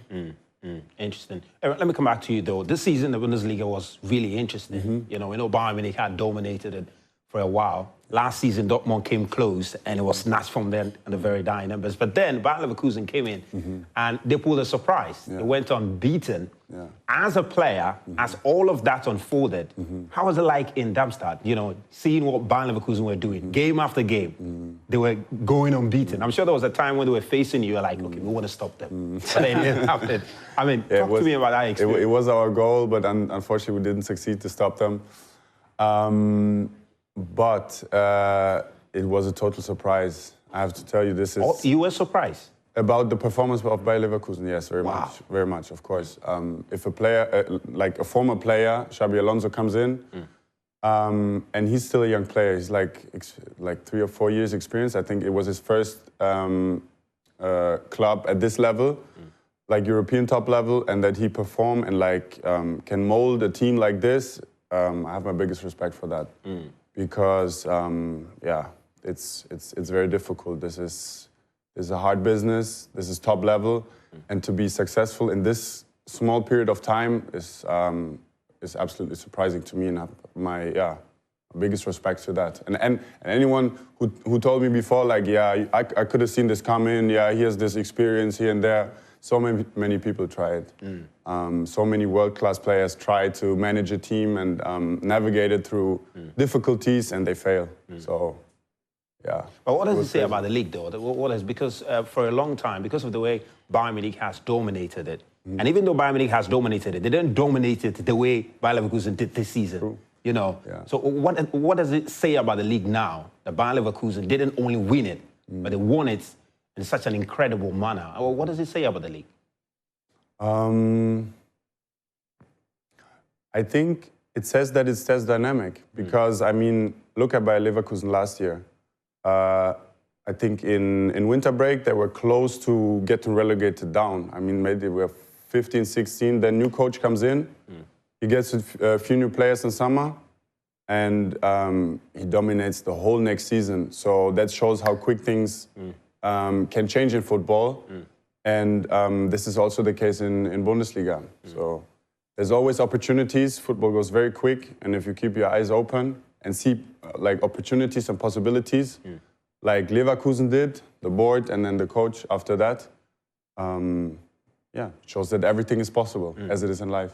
I mean, talking about opportunities, though, you're out of contract at Darmstadt, and the big question now is, what's next for you? Where are you looking to be? Are you looking to continue in Germany, or are you looking elsewhere in Europe? Like I mentioned, Chelsea would do with a winger. Chelsea would do with a winger. It would be nice. Yeah. Yeah. Nah, right now, I will see where my way will go. But right now, where I'm going, I don't know. But I think I prefer to do something else outside from Germany. You know, like Spain or Italy. Let's see what the lovely God has. You've got your eyes on Spain, on Italy. Yeah. Any of them? Yeah. Okay. What about you, Aaron? Because I know you're also out of contract. Yes. What were you looking? You have any preference in terms of the leagues you like to play? You want to continue in Germany? I'm open to what's to come. Yeah, the talks are going on, and yeah, I have to see for what I go. But I think it will be like more of an international league as well. I'm not sure if I stay in Germany, but even this is a possibility. And I'm talking to clubs in Germany too. So yeah, it's totally open for now. Totally open. And talking about things being open, and although you haven't switched allegiance to Ghana yet, is the chance to play for Ghana still open? It is, yes, of course. Yeah, it's like I just do my thing. I focus on myself. I try to improve, score goals, add value to my team, like to my club. And then we'll see what happens. Amazing. I'm sure the Black Stars will do a lot with your height and all of that. You know, just Braden switches the cross and this at the back of the net. I love it. No, Braden, story. Yeah, I mean, you've had your call up, and of course you haven't made your debut yet. How much are you looking forward to, getting Ghanaians to see what you can contribute to the national team? I'm not looking forward. I'm just proving myself. I'm just playing my game, just enjoying my game, and that if the national coach, if the GFA thinks I can help the national team in some way, and they call me, I'm 100% there. You're always ready. You're ready. Whenever the call comes, you're ready. Yeah, 100%. Yeah, I mean, well, Aaron, the Black Stars are going to be playing tomorrow. I'm sure you're aware. They're in Mali at the moment. They've got 2 crucial World Cup qualifiers to play first against Mali on Thursday. Then on June 10, I think that's Sunday or Monday, they play Central African Republic. They're standing in the group right now. It's not looking good, but there's still hopes of them qualifying. You got any message for them? I'm sure maybe they might be watching. Any message for them ahead of the game tomorrow? I just wish them the best of luck, health, and more success for the games upcoming. Braden? The same like Aaron said, that we wish them luck for the game tomorrow, that they win and that they qualified. Yeah, be successful for these 2 games and qualified for the World Cup. Amazing. I know you played for the German, lower size when you were coming up. Yeah. How's that experience like? Having to play at that youth level. While you're playing at the youth level, are you always looking forward to maybe one day I get to play in the national team? Is that something that at that level, is that one of the ambitions you have at that level? Yeah, I mean, as a young boy, you always dream. Of course, you dream of Champions League, you dream of World Cups, you dream of everything, like everything at the top level. And I think being a national player is one of those things. So it's in your mind, yes, but it's not like that you focus on it like every day I have to get there. Nah, you focus on what's right in front of you. You focus on maybe the next year. You focus on the next games that are upcoming, and then take it step by step. Because I think if you look too far into the future, it distracts you from what's happening right now, and you may fail to see possibilities, opportunities that are right in front of you. Yeah. But of course, when you're in the youth team of a country, like of a national team, of course you strive to one day play at the top level there as well. Yeah. Amazing. Braden, you know, with Menu there, I'm just curious, do you have any plans to do anything in Ghana? You know, but first of all, though, which part of the country do you from? Is it from the Ashanti region? Which part of the country do you come from in Ghana? Kumasi. Kumasi, yes. Yeah, real Kumasi. Kumasi, yeah, but man. I think he explains why. He explains the fufu parts, you know. He explains the fufu parts. Really, it's from Kumasi, or? Yeah, I mean, Kumasi people they eat fufu morning, afternoon, evening. Oh, okay. Now I get my parents why they eat it every day. Oh, they eat it every day. Yeah. Thank you for the explanation. Yeah, man, he explains it. Yeah, he explains it. So you're from Kumasi, right? Yes, exactly. Kumasi. Yes. What about you, Aaron? Accra. You're like Accra boy. Yeah. Like. My family has its house here. Okay. And yeah, everyone grew up, was born and grew up around here. Like not me specifically, I was born in Germany. Yeah. But especially my dad, my brother, cousins, cousin, and everything. Yeah. Accra. Do you have any plans of doing anything in Accra in the future, maybe? Yeah, I'm looking forward to do a lot of things. Yeah, I try to get into like developing talents. Maybe this is like still an abstract idea. We didn't put it like into reality yet, but we are. This is one of the reasons why we're here as well. We want to see what's possible, to build bridges, maybe even to Europe, to develop talents as well. And then I think it's crucial to also invest in infrastructure, to have proper fields, to have proper pitches for the boys to develop, to show their strength, their possibilities, and their talent. And apart from that, I'm always also looking on the business side, like bold startups that want to help Africa improve, and from there on, hopefully help the world improve. Because I think the time is over that Africa is undervalued. I think the next years it will grow heavily and hopefully reach or surpass Western society. Amazing. Braden, what about you? You got any plans for maybe Kumasi or in Ghana in particular? Yeah, he said everything. What's the plan? But exactly what he said.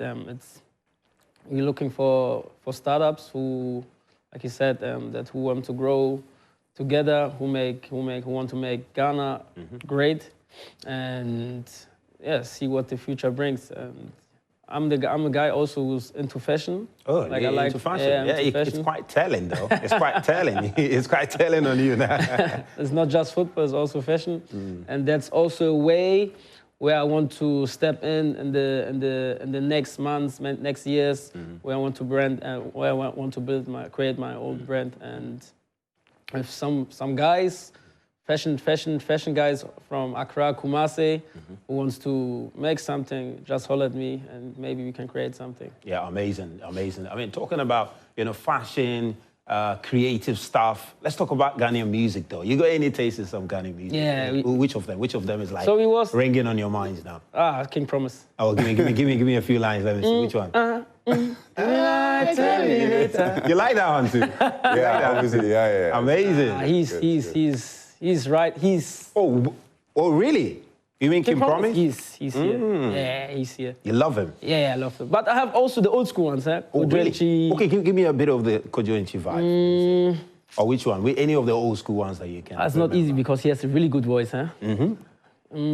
I know the songs, but I cannot sing them. You cannot sing them. They are somewhere in your mind. It's my mind, but I cannot sing them. Yeah. How about you, Aaron? You got any taste in, getting music? Yeah, it's like... back then, my dad introduced me to K. Pom, for example. Okay. Yes. So you know a few of his songs, huh? Yeah, the one of his most famous, I think. I cannot pronounce it. But I love the vibe. It's like it's like this retro stuff. I like older music as well. Yeah, then, I don't know if I say it correctly, it's like Kwabena. Yeah, man. You're a lover boy, ain't it? Huh? Yeah, lover boy, right? Yeah, certified. Come on. He's got that low vibe, you know, he's got a low vibe. Yeah, and then like, Sarkodie, King Promise. Okay. Yeah, all young, talented guys who hopefully even get more successful than they are already.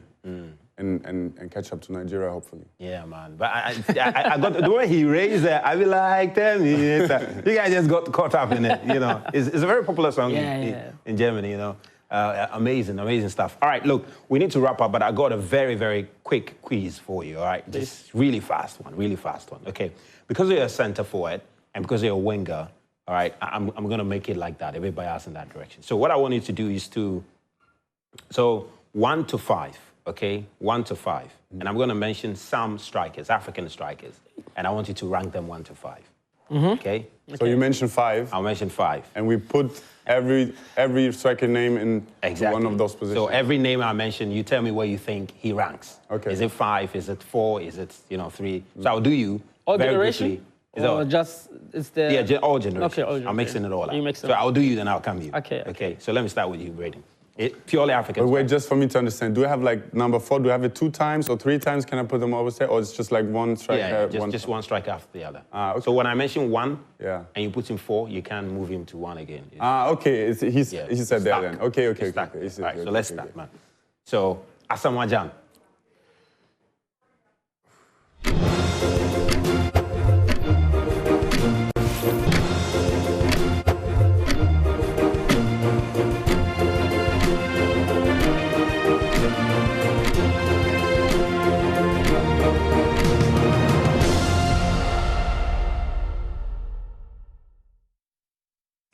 Welcome back on the AM show. Let's turn our attention now on this bizarre incident that has left many shocked and raising questions of professionalism in our health delivery system. A patient was found abandoned to death at Gomoa Ojobi in the Central Region. This morning, we are simply asking what went wrong. My guest joining me for this conversation, Dr. Anthony Siasari, the Presidential Advisor on Health and former CEO of CATH. I've also been joined by Professor Titus Bayo, professor at University of Ghana Medical School and former General Secretary of the Ghana Medical Association. Gentlemen, thank you so much for spending parts of your holiday morning with us. Thank you. Good morning. Good morning. In the course of the conversation, we'll be joined by other guests, but I'll start with you. But I want to start with Dr. Anthony Siasari first. Doc, I want to dip into your vast pool of knowledge. I mean, you've held so many positions, CEO of CATH, Director General of the Ghana Health Service, and now Presidential Advisor on Health. From your professional perspective, in terms of the architectural structure of operations in public hospitals, how does the system work, or what went wrong in this situation? Thank you very much, and good morning to your cherished listeners. It's an unfortunate situation. I was sad when I heard it. From my experience, what happens is that normally, we work together with the social welfare department. In fact, in Konfarachi and the bigger hospitals, they have a unit within the hospital. And I'm sure Winneba Hospital also have a unit.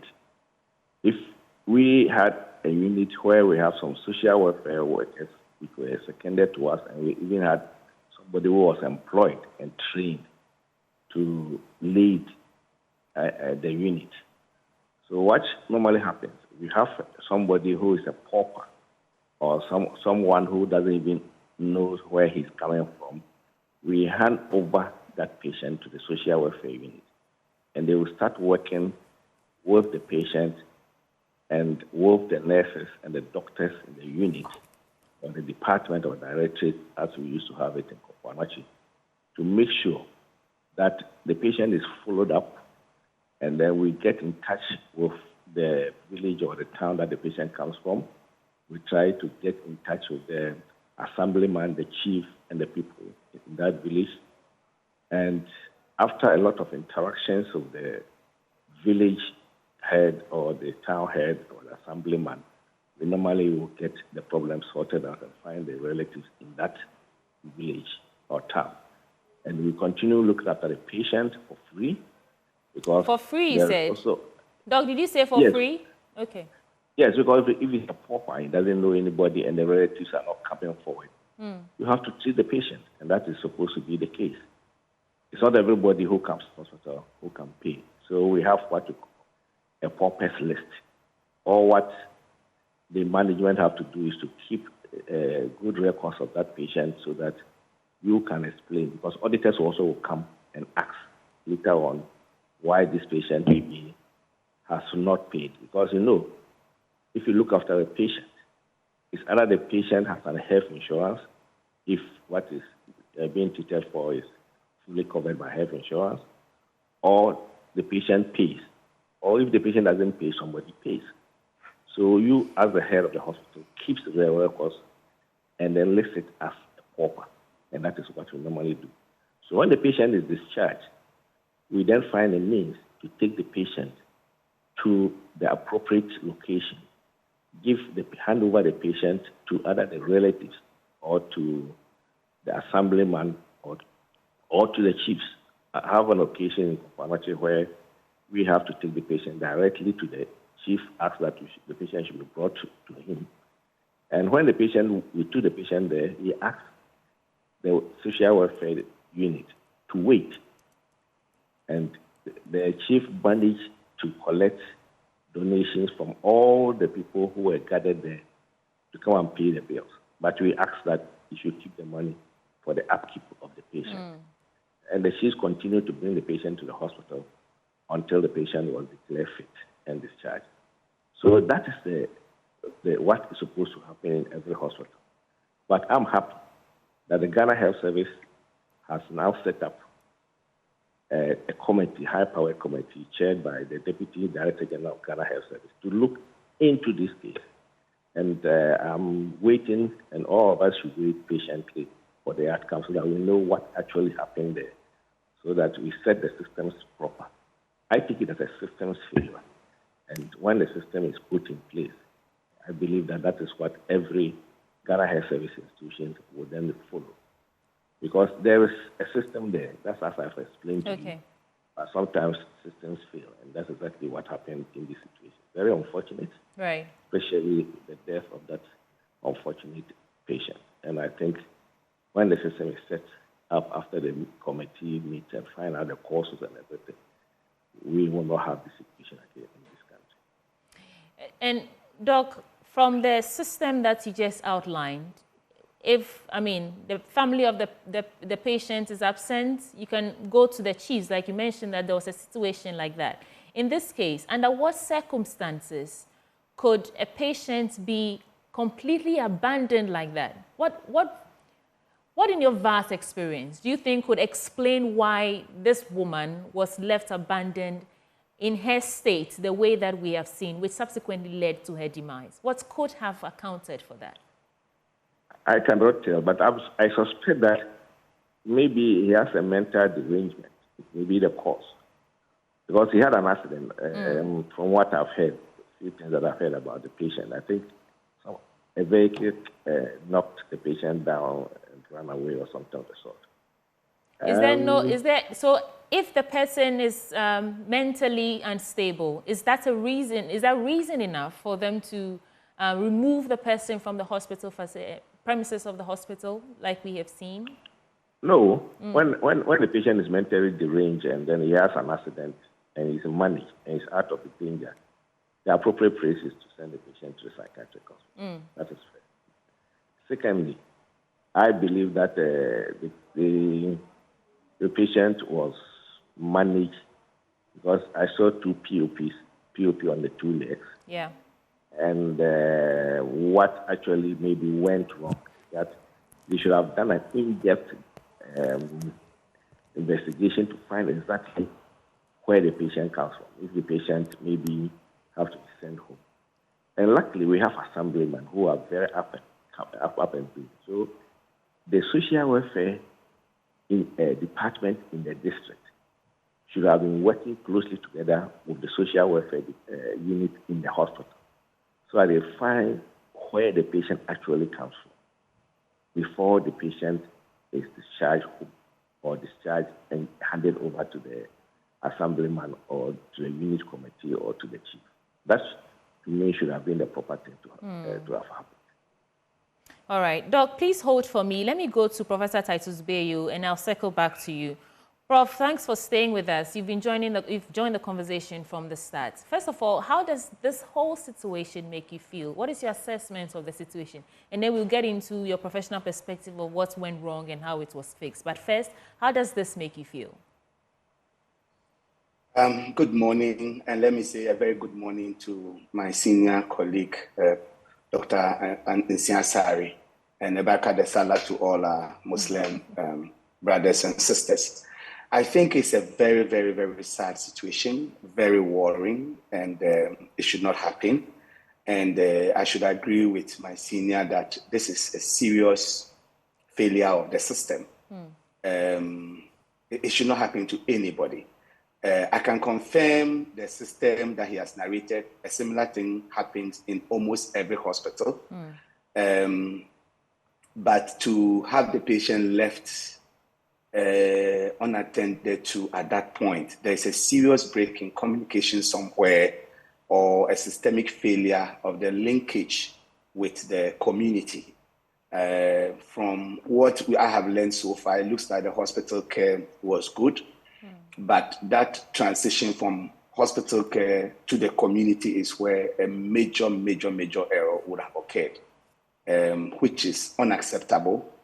But I just hope that the investigations, as Dr. Nsiasari has mentioned, will bring this to the fore and help correct the system, because this should not happen to anybody, whether you are mentally sound or not, whether you are destitute or not. The hospital should be a safe place for anybody.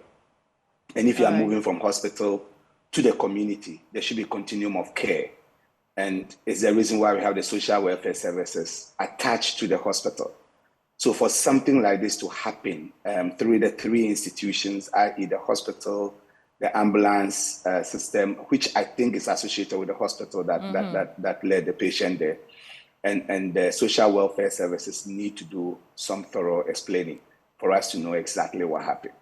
Okay, so now before we delve into the actual issues, this medical director, Dr. George Kwame, who's been relieved of his duties because of the investigation, has released a statement. And please indulge me, I want to read everything so that we have a clear understanding of what he says happened, from his perspective. Now, report on an incident involving an unknown person brought to Trauma and Specialist Hospital on the 29th of May, 2024.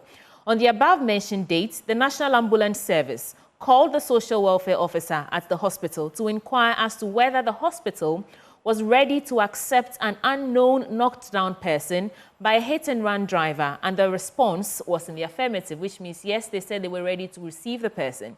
The victim of the accident was brought to the hospital by the National Ambulance Service, accompanied by the social welfare officer of the Gomoa Ojobi, and treatment process started in earnest on the same day. Just like you rightly mentioned, there's always social service involved. Now, after the necessary examinations were done, plaster of Paris, that is a POP, was cast on both lower limbs of the patient due to fracture on the tibia bones. The hospital, as usual, took absolute responsibility for feeding, medication, and housekeeping of the patient. The patient had been on admission for 6 days and finally discharged on the 3rd of June 2024 after being declared well. The medical record is tendered in as evidence. So the patient was actually discharged. That is what he's saying. Meanwhile, based on the outcome of the interaction between the social welfare officer and the patient, it was established that the patient hailed from Gomoa Ojobi community, and that also confirmed where the national ambulance picked her up. At certain point in time during the treatment process, the patient became disoriented and started to exhibit some amount of violence. However, after gaining some strength and consciousness, the patient was calm and wished to have been sent back to where she was picked up. Moreover, after the patient was declared well by the clinician, coupled with the fact that she was itching to leave the hospital, a consensus was reached by the two social welfare officers to send her back to Gomoa Ojobi, as agreed by the two social workers. At this juncture, the hospital ambulance, accompanied by the social welfare officer and a staff of the hospital, were detailed to transport her accordingly to the preferred destination of her choice, after clothing her nicely and made available to her a wheelchair. Again, before the departure from the hospital to Ojobi, the social welfare officer interacted with his counterpart at Ojobi to inform her that the patient was being brought back to Ojobi, and she assured them of the takeover. Sincerely speaking, if one should objectively analyze the situation at hand, one would realize that the hospital had played its role as expected of it by taking care of the patient, empathized with her, but unfortunately, the inevitable occurred. It would interest the public to know that Trauma and Specialist Hospital, Winneba, is being operated by well-trained health professionals and will not, for a moment, disconduct themselves to dent the corporate image of the Ghana Health Service and its own image as a secondary referral facility. Furthermore, mention should be made clearly that this had not been the first time the hospital had played good Samaritan role by taking care of patients of such caliber and delivering them back safely to their community after getting well. Records are also available to authenticate the veracity of this claim. Management would like to appreciate the sentiment expressed by the public regarding this unfortunate incident. This is a learning curve and a bitter lesson to learn, and promise not to repeat it again in the life history of the hospital. What I want to focus on, Dr. Nsiasari, I'm back to you now, is that he's saying that the hospital did everything possible to ensure that the patient was well cared for. But in the architecture that he just laid out, there's obviously a disconnect. So by the narration that we've just read, that, you know, the medical doctor said that, well, they took care of her. She was there for 6 days.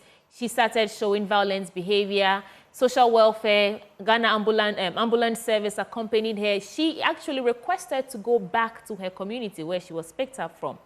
Now, they're saying that she was not mentally stable. Should they have heeded to her call to say that she wants to go back to where she was picked up from? What went wrong in all these narrations that we are seeing now, Doc? Yes, if you listen to this narration, which is well written and articulated, I believe that the missing link is a connection between, one, the hospital should have a psychologist or a psychiatrist to at least see the patient. I didn't hear anything about that. Two, I believe that the missing link, which was not properly done to continue the care of the patient, is the link between the hospital social welfare unit and the counterpart in Ojobi, the one who referred the patient and brought the patient to the hospital. I was expecting that the social welfare unit of the hospital should have handed over the patient physically to the social welfare unit or social welfare service at Ojobi. If it had been done in that way, we wouldn't have heard this or be discussing this unfortunate situation. And that's where the problem is. So questions should be asked. Where was the social welfare service personnel who brought the patient to the hospital from Ojobi? Ideally, you should have even have come to the hospital and then joined the ambulance to take the patient safely where the patient was supposed to be taken to. To me, that is where the problem is. But the investigation which is being conducted will come out of all this. And two, the lesson that we have to learn from this is that if the patient is exhibiting some mental issue, because he was knocked down by a vehicle, maybe we should have also dealt well into the psychological and then the mental patient. But all being I'm happy that the hospital took very good care of the patient. They did what they are supposed to do. You know that the Winneba Accident Hospital is not a rehabilitation center. It is an acute hospital because the bed which the patient was lying on is a very, very, very important bed that has to be used for other patients who maybe have an unfortunate situation and sent to the hospital. So the hospital have a number of days that they have to see such a patient, and they have to then relieve the patient out. That's why we discharge patients. If you are not very careful and you don't act also very quickly according to the lay-down regulations. You keep a patient in the hospital and it becomes a convalescent hospital, and it is not. These hospitals are all acute hospitals. And that's what the doctor is saying, that they do exactly what they are supposed to do as accident hospital in that part of the country. And I believe that the missing link is that. So we haven't heard from the social welfare unit in Ojobi. I'm sure the investigators will call him or her to find out what actually went wrong. But as I said earlier, this is a very simple issue. The social welfare unit in Ojobi and even the hospital social welfare unit should have also have contacted the assemblyman or the unit committee chairperson in that area, and the chief for that matter, and find out exactly what they should do, and where they should bring the patient to, and where they should come and drop the patient, but not at the outskirts or in the town. If you drop the patient in the town, who will take care of the patient? That's where the problem is. So I'm very certain that all the in-depth investigation is going to go on will bring out all this into force, so that the Ghana Health Service and the social welfare services in the country will then sit down again and then maybe come out with a very well laid out conditions and what a pathway should be like. Because social welfare is for the people, the hospital is also for the people. So the two should work closely together and find out this solution to these issues. I also know there are some even homes run by some religious organizations and others who will also accept such patients. So if patients should have been entertained and then they have done a thorough work, all these things will not, unfortunate situation, not have happened. So in this case, the social welfare, they are the ones who failed this woman. Is that what you're saying? The social welfare system failed the woman. Okay. The system, not the person. The system failed. So the system of the discharge, the management of the hospital was well that the patient was well discharged and documented. What failed was the transport of the woman from the hospital to the community, which normally is done by the social welfare unit in the hospital and the social welfare in the community. That's why they are there. Right. And the social welfare in the community, if he has any problem, should have sought the assistance of the people, the leaders of the people in that community. That is the assemblyman, the unit committee chairperson, even the MP of the area, and then the chiefs and the queen mothers of the area. I'm very certain that if this would have been done, there would have been a very smooth transition of the patient from discharge to home. There have been, the Ghana Health Service has launched an investigation into this matter. And there have been calls. I heard Mary Ada of Ghana Integrity Initiative saying that, do we really need 30 days to conduct an investigation before we understand or we gain clarity on what happened, and then we can start to maybe prosecute or take some action against those who were involved or perpetrators of this crime, if you want to call it so. My question to you is, do we need 30 days to conduct an investigation to this matter? You yourself in your submission said this is a simple matter. So do we need 30 days? I think what Ghana Health Service letter, the communique that the issue was that the committee has been given 30 days. So I see that is within 30 days. You may not need 30 days. It may be less than that. But anytime the committee is finished, they shouldn't do it more than 30 days. That's the impression I have. But I'm very certain that we can do it as quickly as possible and let us have the report. So the 30 days is within 30 days. Yes, you may say that is too long, but I believe that they can work with, even before the 30 days. So let's all keep quiet and hold our breath and then wait and see what report they will come out. But I'm certain that this is going to solve this problem and that we have very good systems in place so that it doesn't happen again to anybody. Okay. Doc, please hold for me. Also, Professor Titus Bayo, please hold for me. I'll come back to you. We've been joined by Dr. Otiko Ofisajaba, the former Minister for Gender and Social Protection, and I want to get to her in a bit, and I'll circle back to you, gentlemen. Doc, thank you for joining us this morning. I hope you're well. I'm fine. Thank you very much. Great. And Bakara Salah. Right. To you and your viewers. Okay, Baraka de Salah. Now, Dr. Jabba, what do you make of this incident as reported? I mean, from your perspective as a woman and a former gender and social protection minister, how does this what is your assessment of this situation? We've not heard from you since this incident came to be. So what do you make of it? Thank you very much. I am appalled. I am devastated because we are a community of Ghanaians, and the test of who we are, of civilization, is kindness and compassion. And when you are weak, that's when you need protection.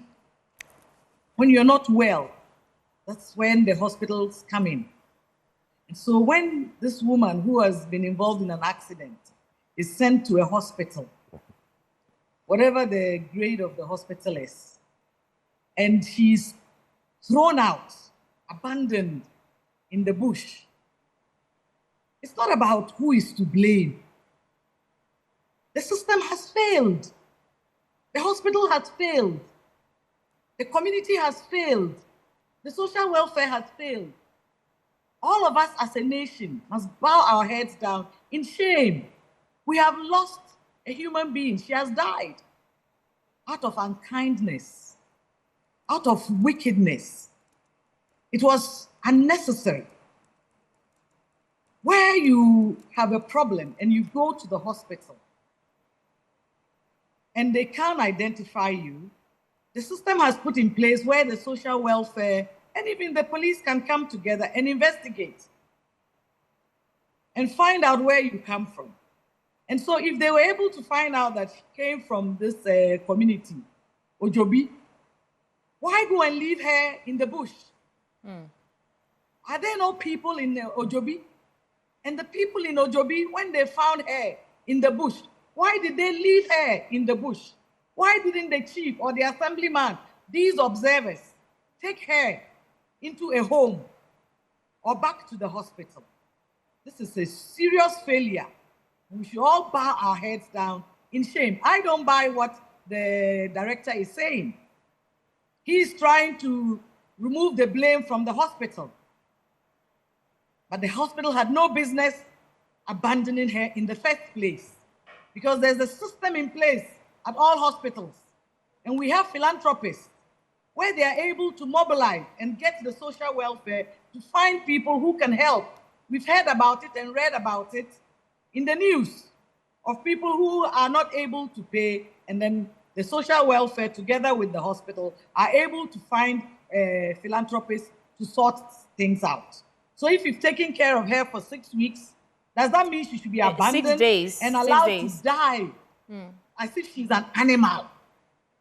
What kind of society are we in this day and age, after so many years of independence, where we have a constitution that talks about protecting the people of this country? I am disgusted by the attitude, and there's no excuse for this behavior from the hospital or from the social welfare or the community. And where are her relatives? Did she not give birth to somebody? Does she not come from a family?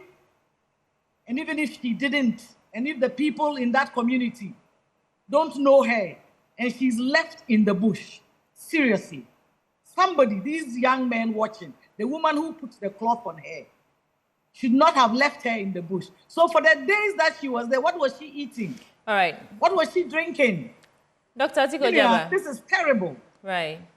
Now, you've said that the social welfare system has failed this woman. Dr. Nsiasari also said that the system has failed this woman. So 2 questions to you, and then I'll go back to the gentleman. Do you think that the social welfare system is well equipped to handle situations like this? And 2, is an investigation what we really need on this matter? Yes, we need an investigation. I am not saying that it's only the social welfare. I say the social welfare, the hospital, Ministry of Health, and the community. They've all failed this woman. The social welfare is not properly equipped. You have about over 30,000 people to one social welfare officer. However, this issue is about an individual, an elderly woman who has had a problem. How many social welfare officers do you need to go and do that? It requires the district social welfare officer working with the hospital. They have a patient charter.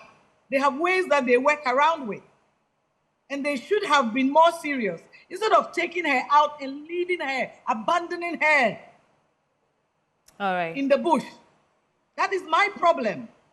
Okay. Whether you are well equipped or not, this is an emergency. This is an elderly woman who cannot take care of herself. She probably has dementia. She cannot remember where she is. My father had a similar problem. He got lost and we couldn't find him. It took the police, this was in England, to be able to find him and bring him back home. And that is what the system must do. All right. We owe it to every individual, especially the weak, to ensure that if you are a nation, a civilized nation, and you cannot protect the weak, then what is it all about? What is it all about after 67 years of independence?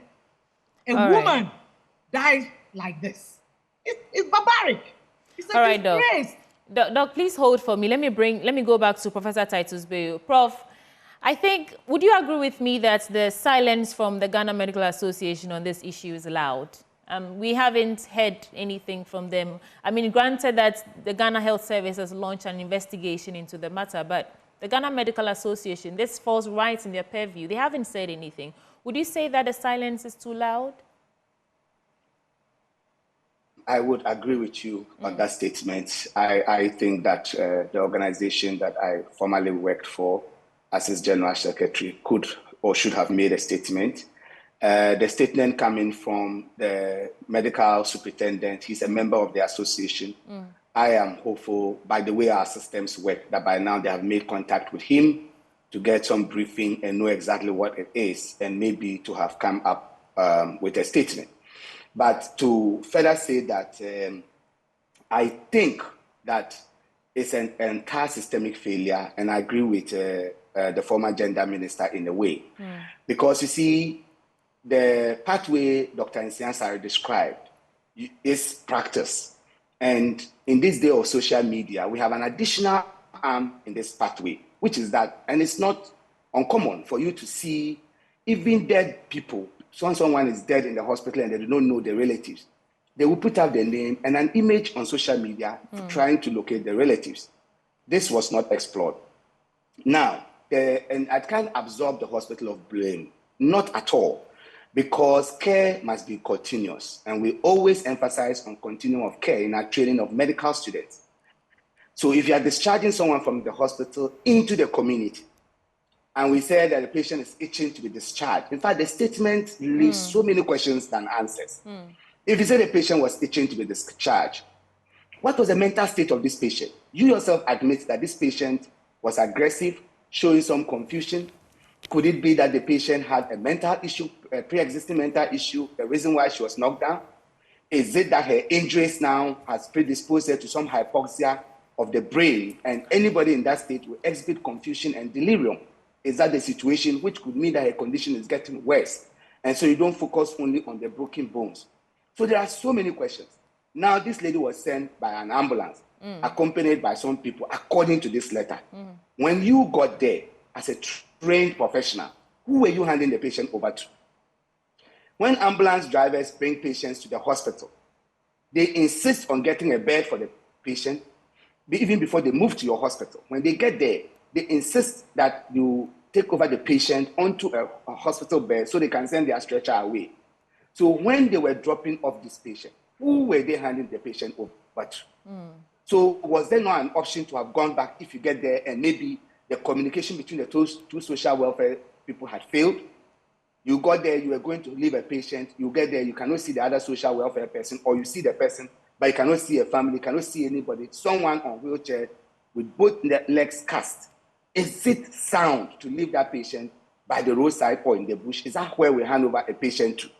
So that is completely unacceptable. So was the hospital expecting this woman to come back for a review? Is it normal that tibia fractures will heal in 6 days? So was this woman supposed to come back? Come back from where? And who did they hand her over to? I think that's a critical question that the hospital cannot separate itself from blame. Now, when you come to the welfare, you have a social welfare officer in the hospital. You said you are linking up with a social welfare officer in the community. And then you are sending this patient back. Remember, you are not sending the patient back in the state in which she was before she came to hospital. Her legs were not cast in POP. She could walk and do everything on her own. So now that she's incapacitated, if you leave her by the roadside, who is she going to? Who is coming to her aid? So on that score, it's completely unacceptable. And one other option is this. Dr. Nsiansa also described the role of the chiefs, the community members, which I perfectly agree. But even if this patient is not from that community, sometimes they are sent to shelter homes. And we have a few of them in this country. Some built by religious organizations, philanthropists, and groups that care for people who are homeless. So at least this woman should have been kept in the care of someone who would have brought her subsequently back for a review. When was this POP going to be removed? If she's left in the bush, who would bring her back for the removal? So the hospital did not ensure continuum of care. The community, if they saw her there for 3 days, it's scandalous to say the least. Right. And to wait for her to die, even if she's not from that community, someone should have gone to the aid of this woman, at least reported the case to the police or get her back to hospital.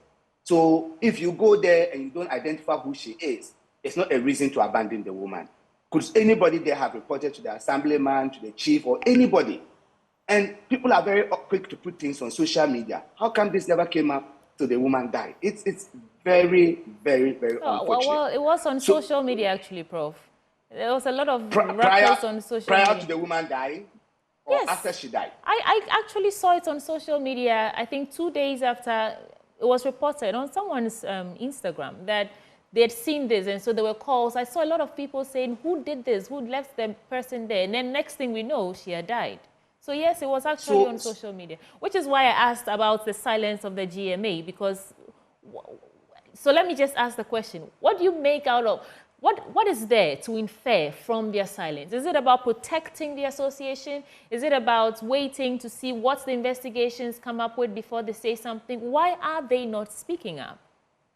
I mean, you used to be a general secretary, so just give me a sense of your thoughts on what could actually explain why they're silent. Yeah, I can't hold brief for the GMA. I can't answer for them. I'm still a member of the GMA, but I do know that usually before we come out, we want to be briefed fully of all developments so that we come out with a very fair statement. And so I'm sure that the GMA by now, we have a regional executive in the central region where this hospital is.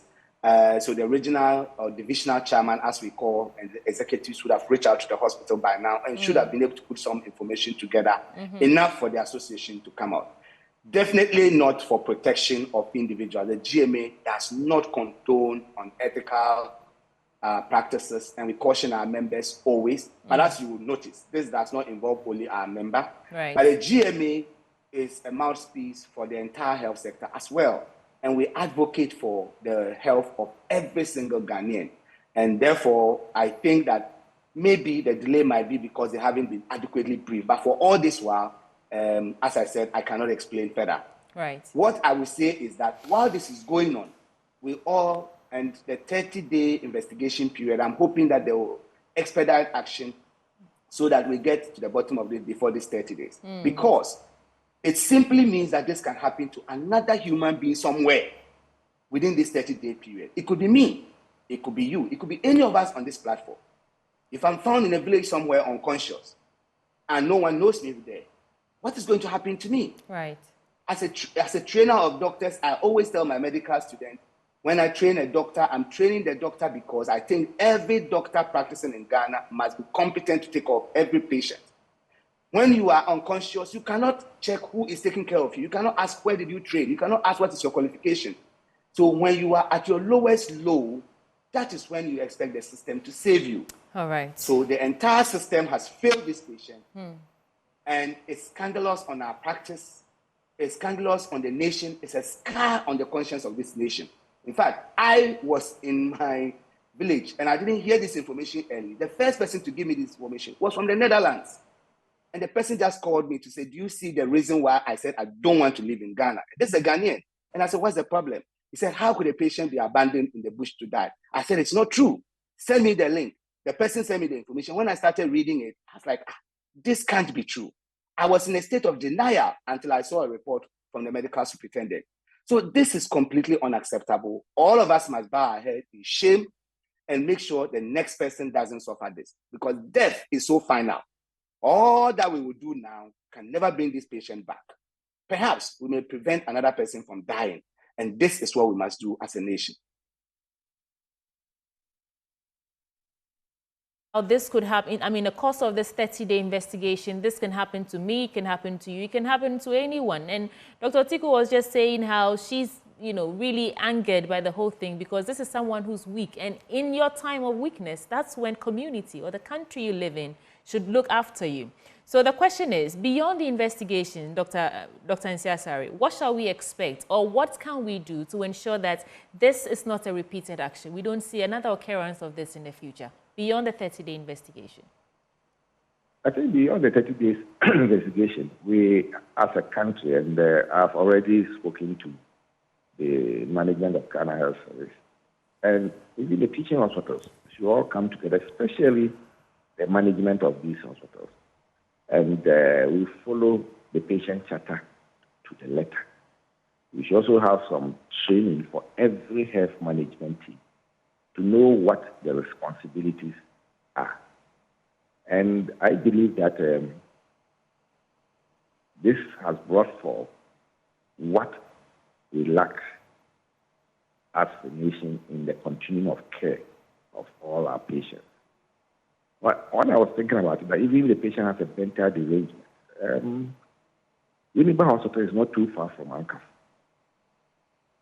So there should have even be an arrangement with Ankara Hospital that, look, I have a patient here. He said hit by somebody who didn't even take care of the patient. And the patient is in the hospital. We have done what we are supposed to do. So if possible, can I send this patient over to you to check the mental status and everything, and then make sure that the patient is well treated? But this is something which is, to me, it has happened. Doc, your voice is a bit faint. Could you kindly speak up for us a bit? What I'm saying is that we have to learn a very good lesson from what has happened. And it requires that we have to all sit down together and then have some training for all our hospital managers and make sure that they follow the rules and regulations to look at the patient charter, look at our discharge system, and then also follow-ups. Once we do that, then we can then say that when we are discharging the patient, we know exactly where the patient is going to. I've worked in some other communities outside this country where they even involve the religious organization. We want to make sure to know exactly which church that the patient goes to or which mosque that the patient go for service, and even contact the head of the religious organization in the hometown or anywhere else. And they normally kindly take over the management of this patient after discharge. And that's the reason why we have some homes. People have opened up some homes that they can accept all these patients. So if some small job has been done by the hospital management and then taking a bit of patience to make sure that all these things are done properly, we will not have had this unfortunate situation. But the most important thing, as both my sister Otiko and Kaitus have said, is we should learn a very good lesson from this and make sure that it doesn't happen again to anybody. So I'm praying that the committee will work very fast, come out of the results in the next 1 or 2 weeks or 3 weeks, and then make sure that whatever we see, we put it into practice in this country and make sure that we be a country where we take care of the patients and then take care of even the rehabilitation of wherever they are, and make sure they also come for even for reviews. Unfortunate situation, as everybody is saying. When I heard it, I thought it was one of these social media. it is happening. But Right. I never knew that it was real until I spoke to the medical director, and then also some few people that I know in that region. And I clenched my teeth because if you look at it in any way, it shouldn't have happened. Okay. Especially if it was even a taxi who sent the patient to the community and then the taxi driver wants to go away. Yes, you can leave the patient anywhere. But for a hospital ambulance and for the social welfare officer, I understand you accompanying the patient according to what you read to the town. You don't discharge the patient and leave the patient by the roadside. It's never done anyway. Unless the patient sees that he lives there with the relatives. Because even if that is the way, you have to know who is going to take care of a patient who has POP on both legs. The patient cannot walk. The patient cannot do anything for him or herself.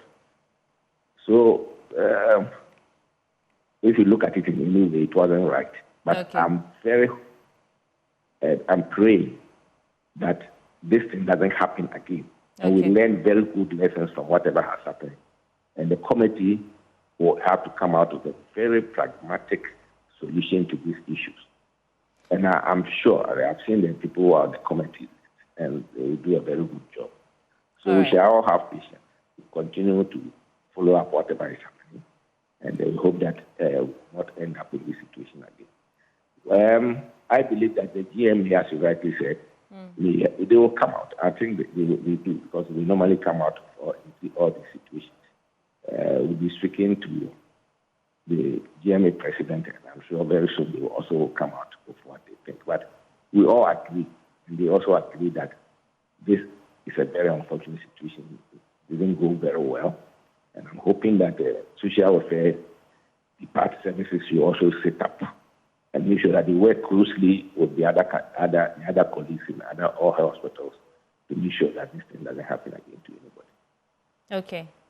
But Doc, in addition to the training on discharge and follow-up and all these other actions that are, to ensure that this doesn't happen, what does any punitive measures look like for those who would emerge out of this investigation that were culpable, if we want to call this a crime? What would that look like? Losing their license to practice, sentencing even? What does punitive measures look like in this case? You see, the health service has regulators. The doctors are regulated by Medical and Dental Council. Nurses are regulated by Nurses and Midwifery Council. And the Allied Health Council regulates the other Allied Health. So with all these things, I'm sure the regulators are also looking on to find out exactly what the outcome will be and the appropriate actions if something went wrong by any individual. Then that action will be taken. But as I said, this is a system failure.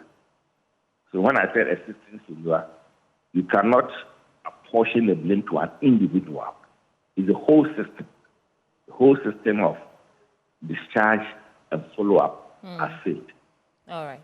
So we have to also be very careful about that we said that it's an indicator. But I agree with you that there's a head. That's the reason why I'm sure the Ghana Health Service Management has asked the head of the hospital to sit aside so that it doesn't influence the investigation. Right. Which is ongoing.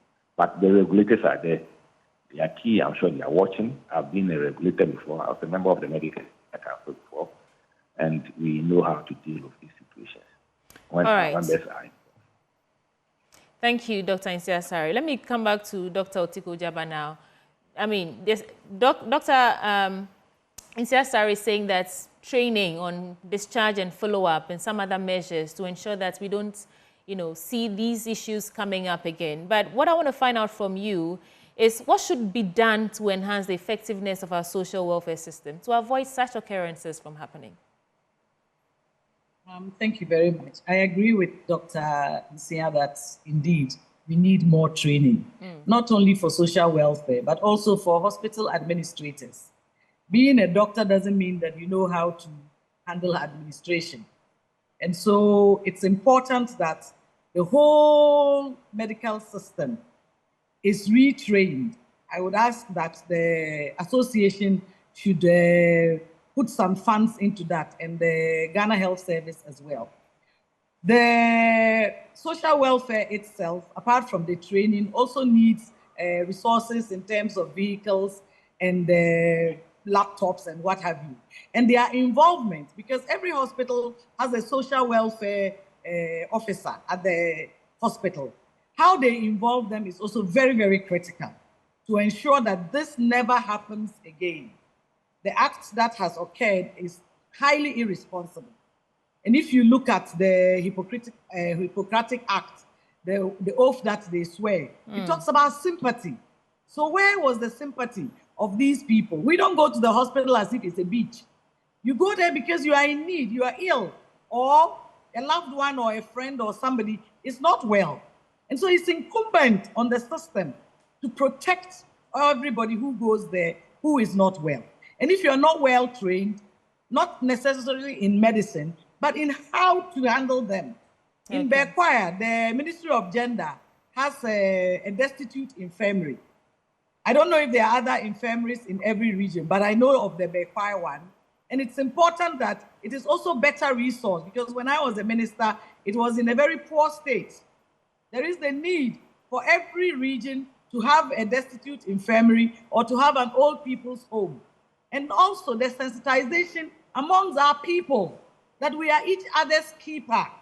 And so if Akosua is lying in the bush, Akosua could be your mother.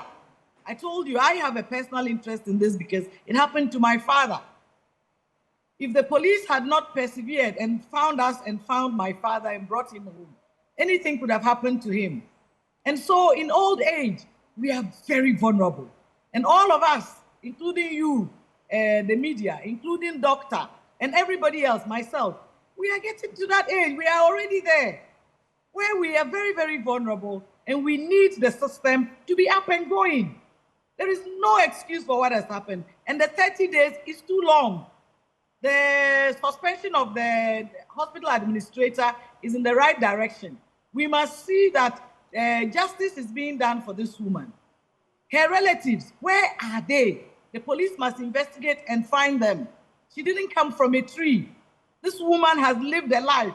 Who knows the type of life she lived as a younger person? And today that she's not well and she's vulnerable, she's been through an accident, nobody is coming out to claim her. Okay. Is it because she has no family, she has no child, she has nobody? And if she has nobody, the state of Ghana must take care of her.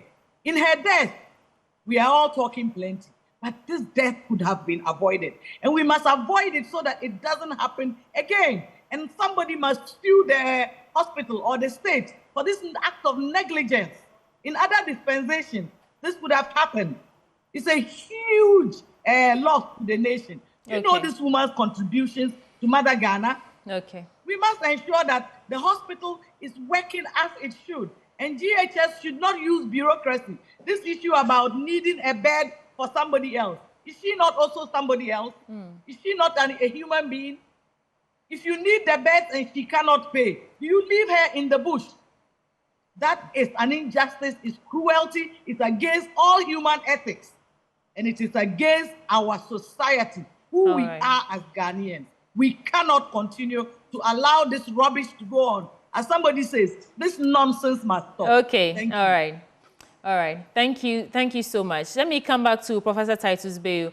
But Prof, before I get your final words, I want to take your thoughts on this as well, since we're talking about health. And in fact, it's the same area, the same region. Cape Coast Teaching Hospital has suspended their hemodialysis service over maintenance. They're citing quality, assurance or something over that. Meanwhile, we understand the critical use of this service for people living with kidney problems. What do you make of the situation? And then you can give me your final words on the issue of the woman whose life was lost because of abandonment in the bush. It's a worrying situation at Cape Coast, from what I have heard. And I don't know whether to call it politicization of our healthcare systems, which is very unfortunate. Because I think that a more detailed report should have come from the hospital on the reasons for the suspension, how long the suspension is being made, and the alternative arrangement they have made for the patient. Because remember, Dialysis is a life-saving intervention. And for a person who needs dialysis today, it cannot wait till tomorrow. Any further delay could lead to death. And we know the reasons why. They can get uremic encephalopathy, they can become disoriented, they can die from volume overload because they cannot take out water. Several things can happen. So it's an emergency intervention, even for those on it for chronic reasons.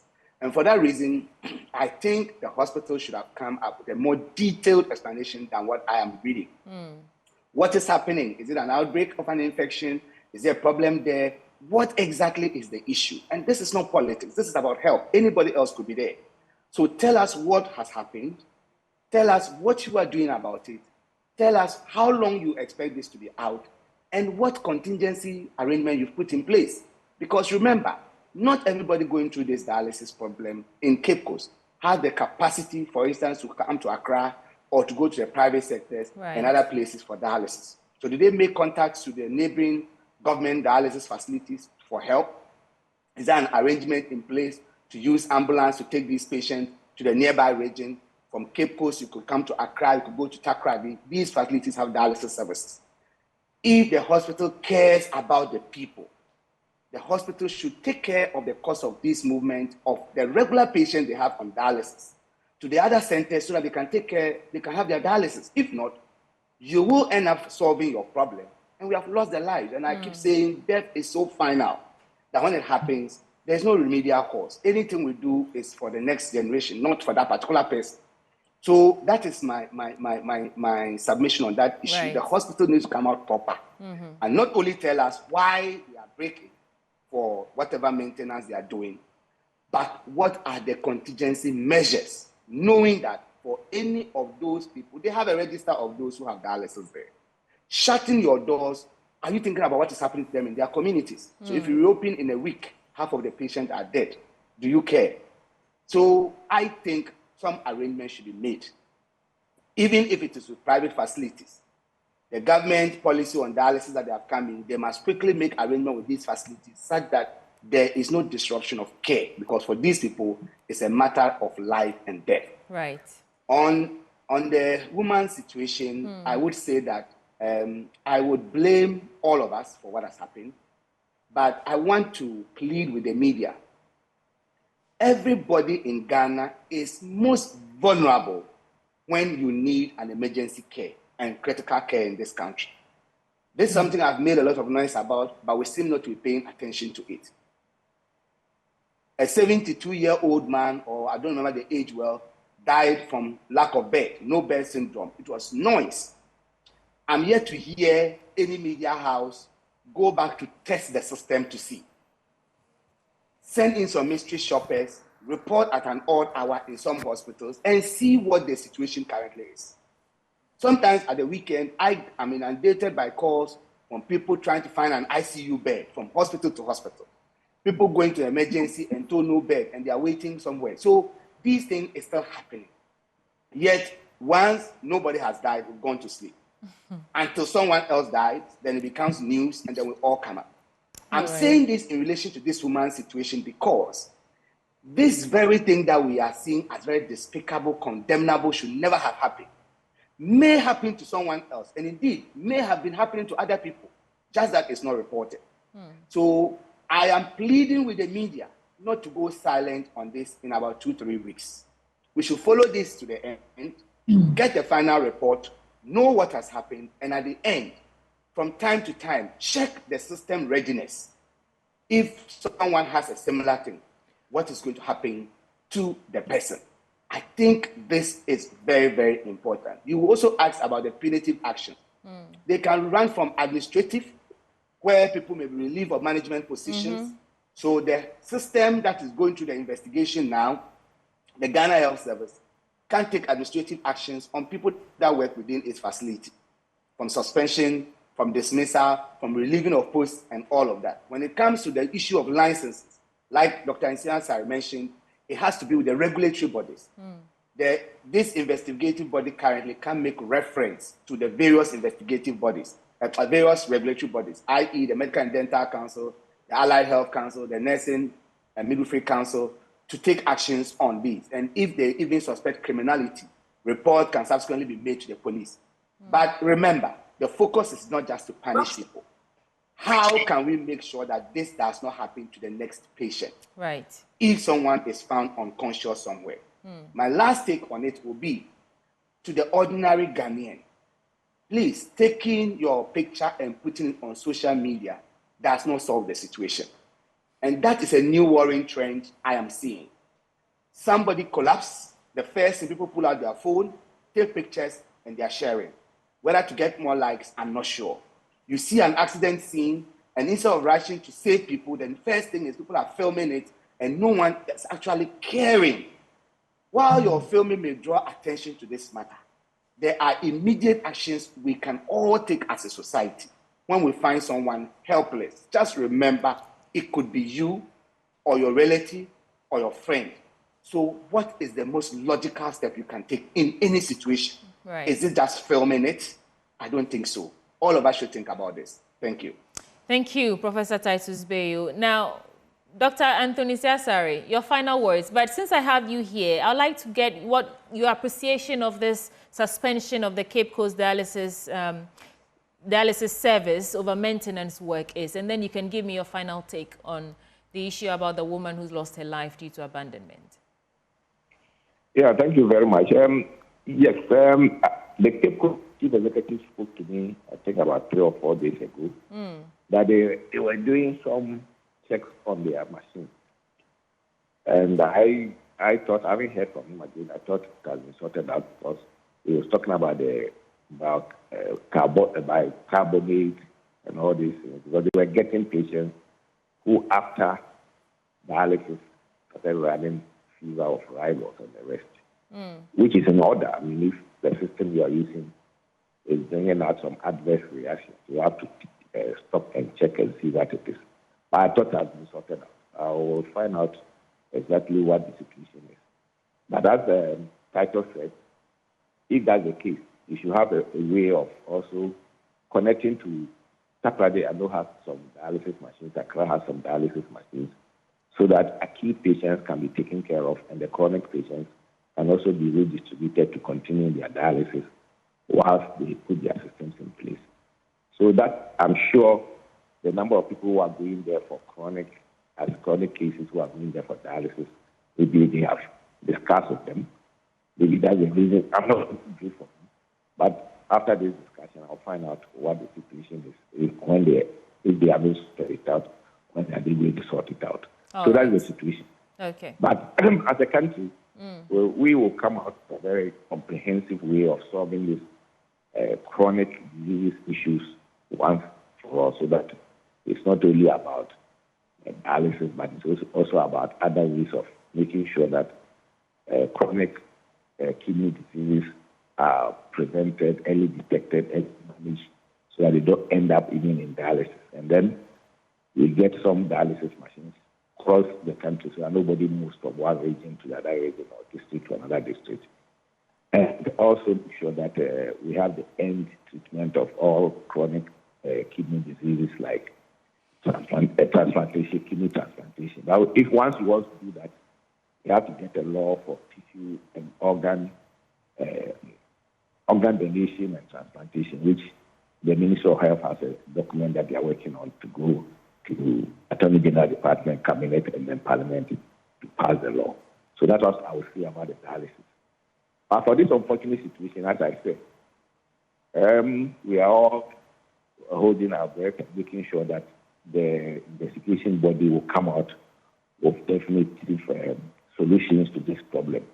And I believe it's very unfortunate that this thing happened, but I believe that's going to be the beginning of a very well-crafted system where the social welfare, both the hospital and also in the community work together, where every member of the community becomes the brothers or the sisters keeper, where we also would think more about each other, when especially we find somebody in a situation like somebody in a wheelchair sitting by the roadside or in the bush. The most immediate thing that anybody should do is not to take a picture and put on social media, but report to the police. I'm sure Ojobo has a police station.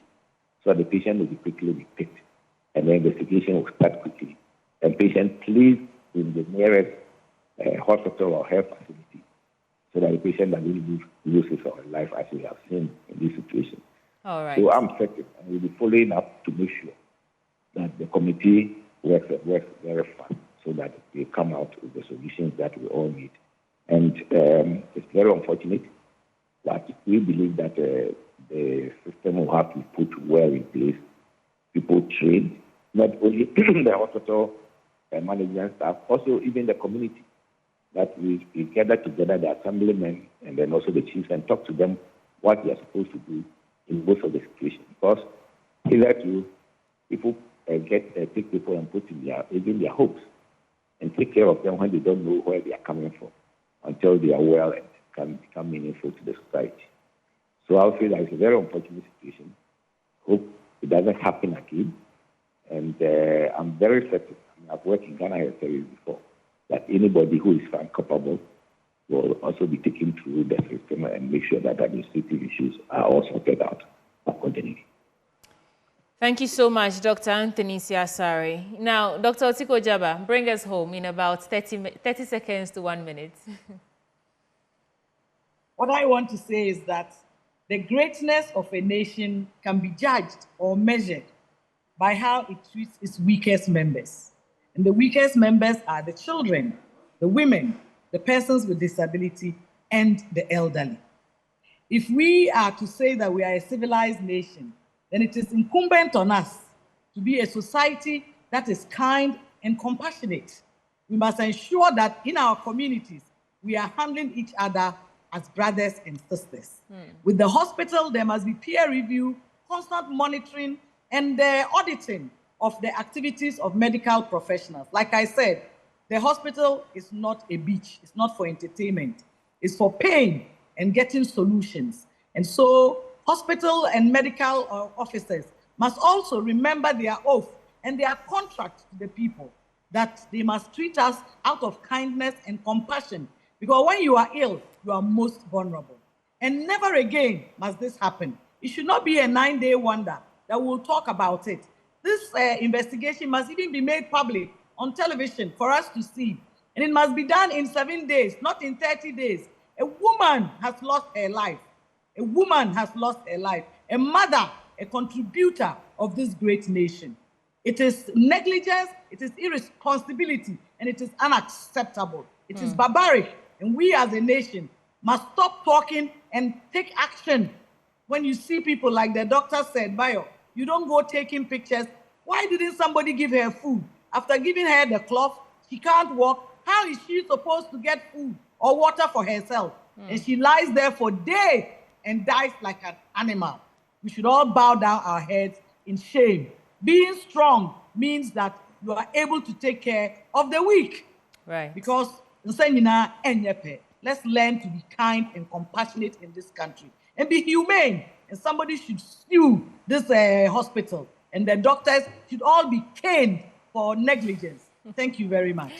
Thank you so much, Dr. Otiko Jaba, former Minister for Gender, Children and Social Protection. I was also joined by Dr. Anthony Siasari, Presidential Advisor on Health and former CEO of Komfanoche Teaching Hospital, and Professor Titus Bayo, Professor at the University of Ghana Medical School and former General Secretary of the Ghana Medical Association, all joined me to get into this topic of this unfortunate incident. Whatever, it's unimaginable to think the ordeal this woman went through leading up to her death. Whether snakes, she was at the mercy of snakes, whatever that happened to this woman, it should be on each and every one of our conscience as Ghanaians, because we are all collectively responsible for it. But that's all time will allow us for this belt of conversation. Coming up next, 3 persons dead in the Wild West district following a renewed communal conflict over chieftaincy between the people of Kendew-Lasia Tuolu in the Wild West district of the Upper West region. We'll take you there for the current situation, for assessment and some updates coming up next on the AM show. I'll be right back.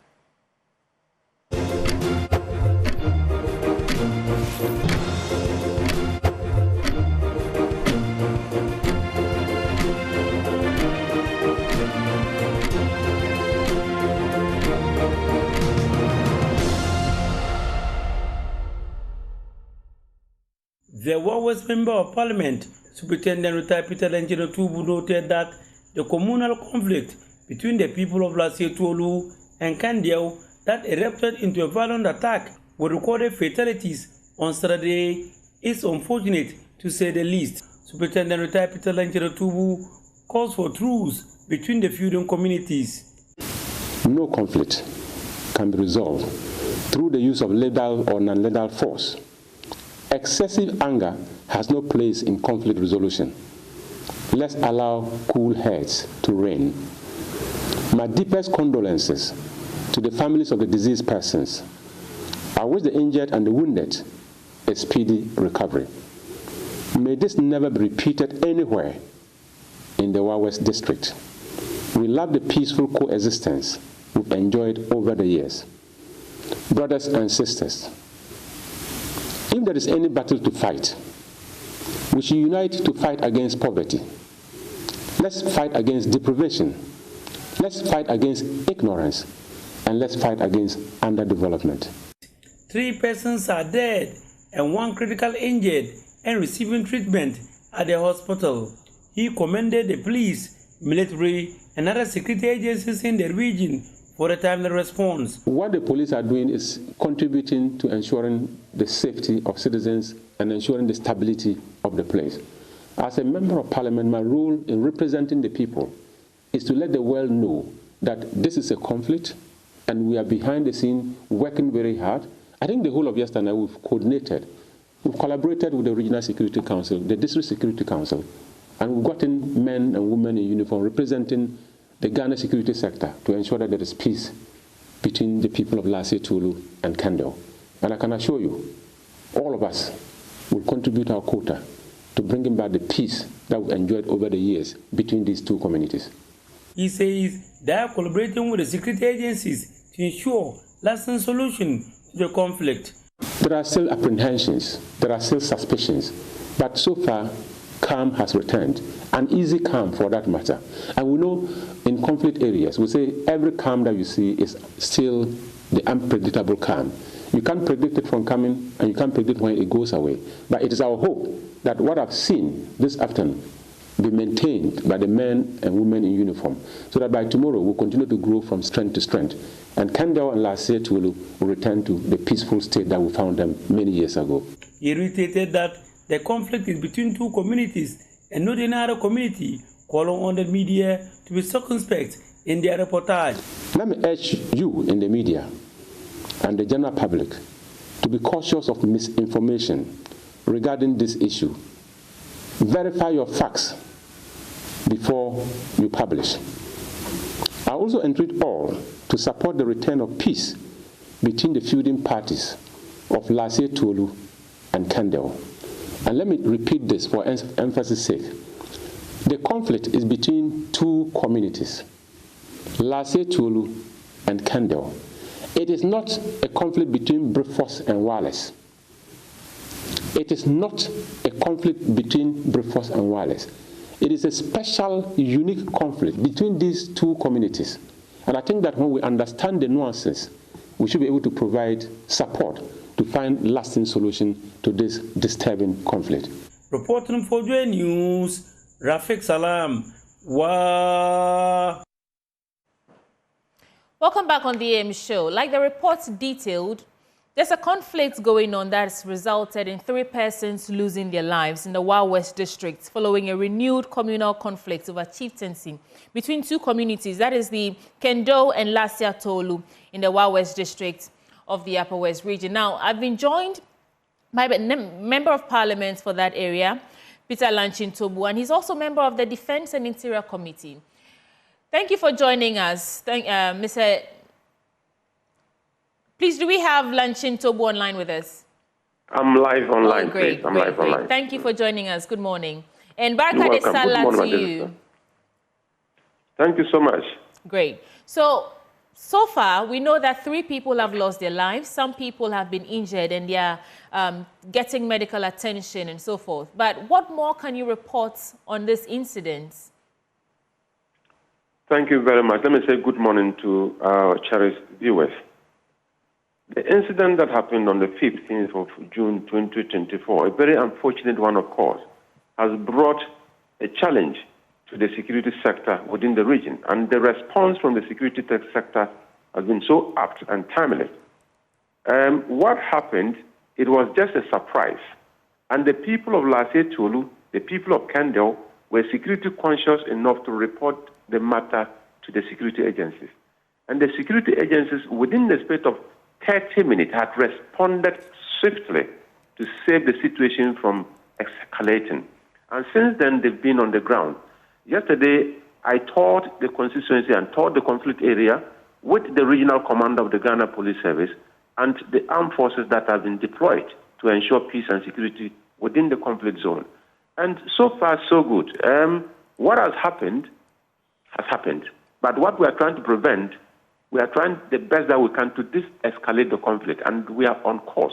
So far, so good with the results that we've achieved. All right. From the statements I read, from reading the articles on this issue, I understand that there was exchange of gunfire between the two factions. Do you have any sense of thought on where they're getting these arms from? Thank you very much. We've been talking about illicit weapons in the system. Proliferation of small arms and light weapons is a challenge for the security sector in this country, and Wild West is not an exception. There are a lot of people in this country who wield guns that are not licensed for whatever reason. And when you have conflicts like this and people attempt to use guns that they've acquired illegally, it is impossible for you to track them. What we can only do is to prevent the escalation of the conflict. Yes, there are small arms and light weapons in this country that are illegally acquired, and Wild West is not an exception. So how many people have been arrested? How many of them are in custody right now as we speak?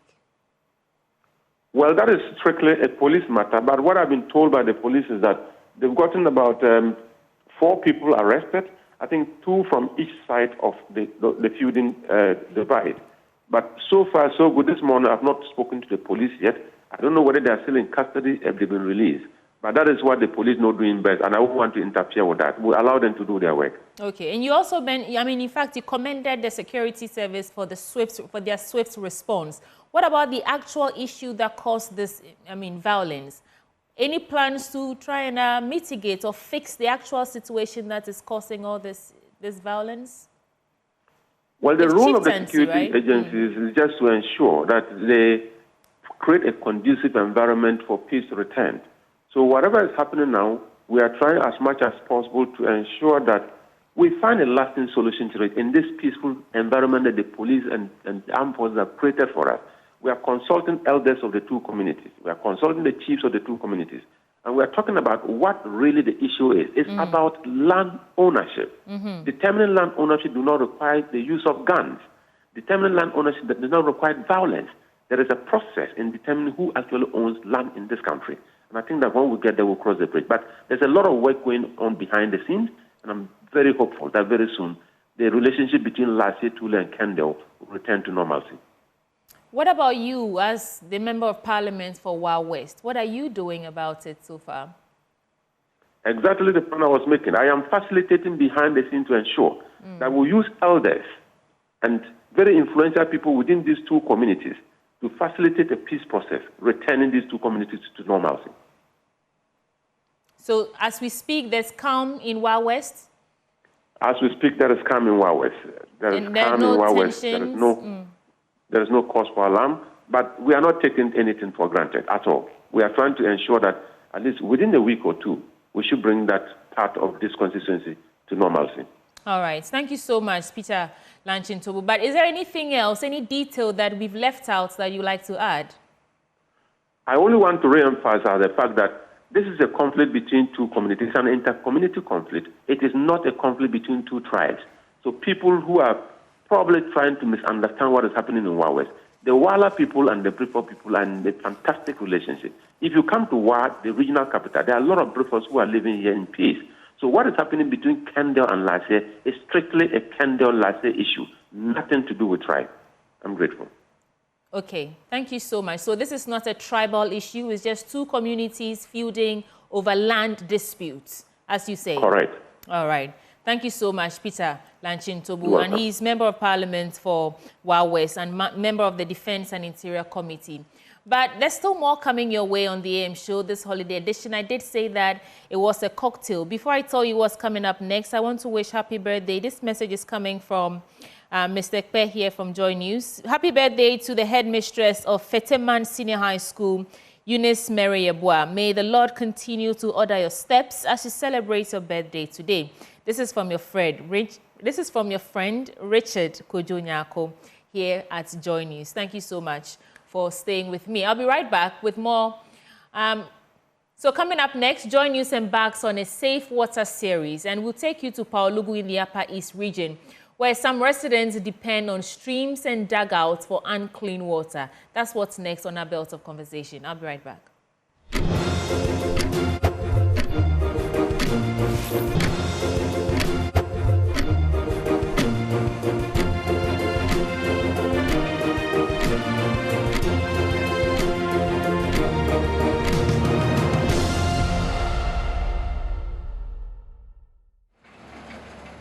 Tuolu, a small, decent, and relatively quiet town in the Talense district of the Upper East region. This town is famous for the defunct Tuolu tomato factory and now the failed Tuolu multipurpose dam project. But what many may not be aware of is how difficult it is for some of the residents of Tuolu to get water for their homes. This is the Anogolayu suburb of Tuolu. For the people who live here, getting water to do anything is tantamount to going on a hunt. It is approaching midday, and Wilson Abba, one of the residents here, goes in search of water for his family, accompanied by his 4-year-old daughter. Wilson had hoped that this stream, about 600 meters behind his house, would have some water, but he is not lucky today.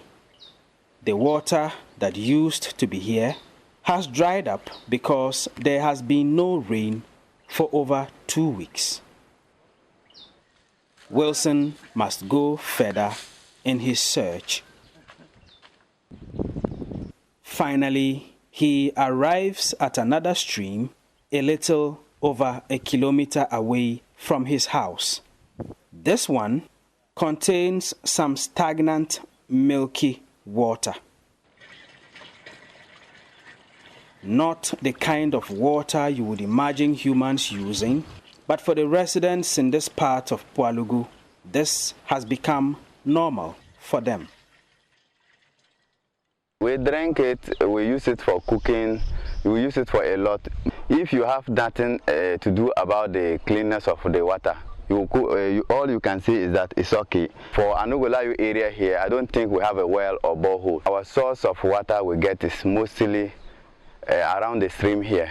The people staying around Anogolayu area, we are many, up to 200 or 300. The animals too come here to drink. Wilson takes the water home to his wife, who immediately uses it to wash their dishes. A lot of people have been falling sick because it's very, very dirty and you can't drink that water. But sometimes when there is no water, you have to force and take it that way. You can get cholera from there. Stomach pains, you can get it from there. Typhoid, you can get it from there. Sometimes we do move to the police training school to fetch water there. But when you go there and the students are overcrowded there, they don't allow us to fetch water there. Many of the residents here also create dugouts near their homes for water. I did it personally because I believe that would serve closer to my house. Lucky enough, there was water. A day it could serve up to 100 people. But the support that will help this make it a permanent well or a permanent borehole is not there. So when it happens, so the first rain that came washed a lot of dirt into it, so that one is closed. Assemblyman for the Pualugu electoral area, Moses Adongo, says water scarcity is a problem affecting the entire Pualugu township. The population of Pualugu is within 5,000 to 6,000 as we speak today. And there are over 1,000 people suffering on water. Because if you go to Kukong area, they suffer with water. If you go to Akari area, towards the Balungu roads, they suffer with water. 2014 that they came to make community development water. But the supply of the water isn't enough. Now that we are struggling with assembly to see if we can get a borehole. For now, the people of Anogo-Layu here in Pualugu continue to depend largely on the dirty water from their streams and dugouts until an intervention arrives. Albert Sori, Joy News, Pualugu.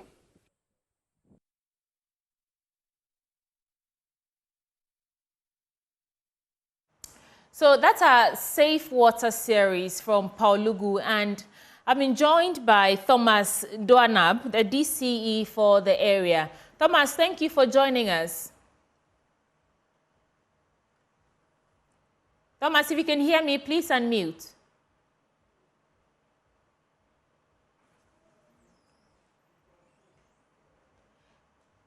Thomas Doanab, DCE for...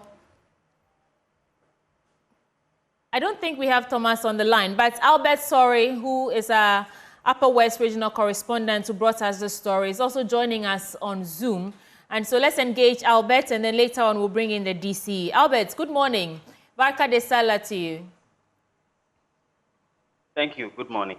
Great. So how long has this issue been going on? How long has this water crisis been going on? Well, from what the residents are telling me, it's been happening since the beginning of time. It's been like that as far as they can remember. So it's something that has been there for many, many, many years, because Pualugu as a town generally has water issues. Not everybody is able to easily get access to clean, safe drinking water. And from the video we watched, the woman talked about how, you know, they are prone to diseases, cholera, and so forth because of the condition, the state of the water that they're drinking. What are authorities saying about this? Yeah, so as you heard from the assemblyman, they have been trying very hard to get more boreholes for the residents in the areas where getting water is a very big challenge, like the one we covered in the story. One of the things he told us about the challenge they face is that even when they are able to secure contracts for the drilling of boreholes, there is a limit to which the borehole drilling companies can go in terms of how far they drill into the earth. And once they get to that limit and they cannot get water, then they have to stop. Now, in the case of Pualugu, what he says is that the water table is very deep, and most of the borehole drilling companies are not willing, when they are contracted, to go further than their required limit when they are drilling. So most of the time, even when they bring people, when they are able to secure funds for the drilling of boreholes, they drill and they drill and they drill, and they don't get to any water below the ground, and sometimes they give up and they have to stop. And it has been one of the very big challenges that they have. Although they have a town community water system, not everybody is able to get to it, because, I mean, this is an area or a town that has about 5,000 people. So just one town water system is not enough. All right. That is a big challenge. Albert, hold for me. Thomas Downab is back, the DCE for Timecodes. He's back on the line with us. Thomas, thank you for joining us. Good morning. Good morning. Right. So this has been going on for a while. It looks like the entire town is dry. You cannot find water. What are you doing about it? What are the authorities saying about it? And really, what's the way forward? Thank you very much. And Well, there has been several efforts. If you look at where Palugu is, it's a bit far from Balungu, which is the nearest town with access to underground water. And since 2020, there has been a mechanized distributed borehole from there into an overhead tank in Palugu, and that is redistributed to the people. Okay? So that is what we have been doing.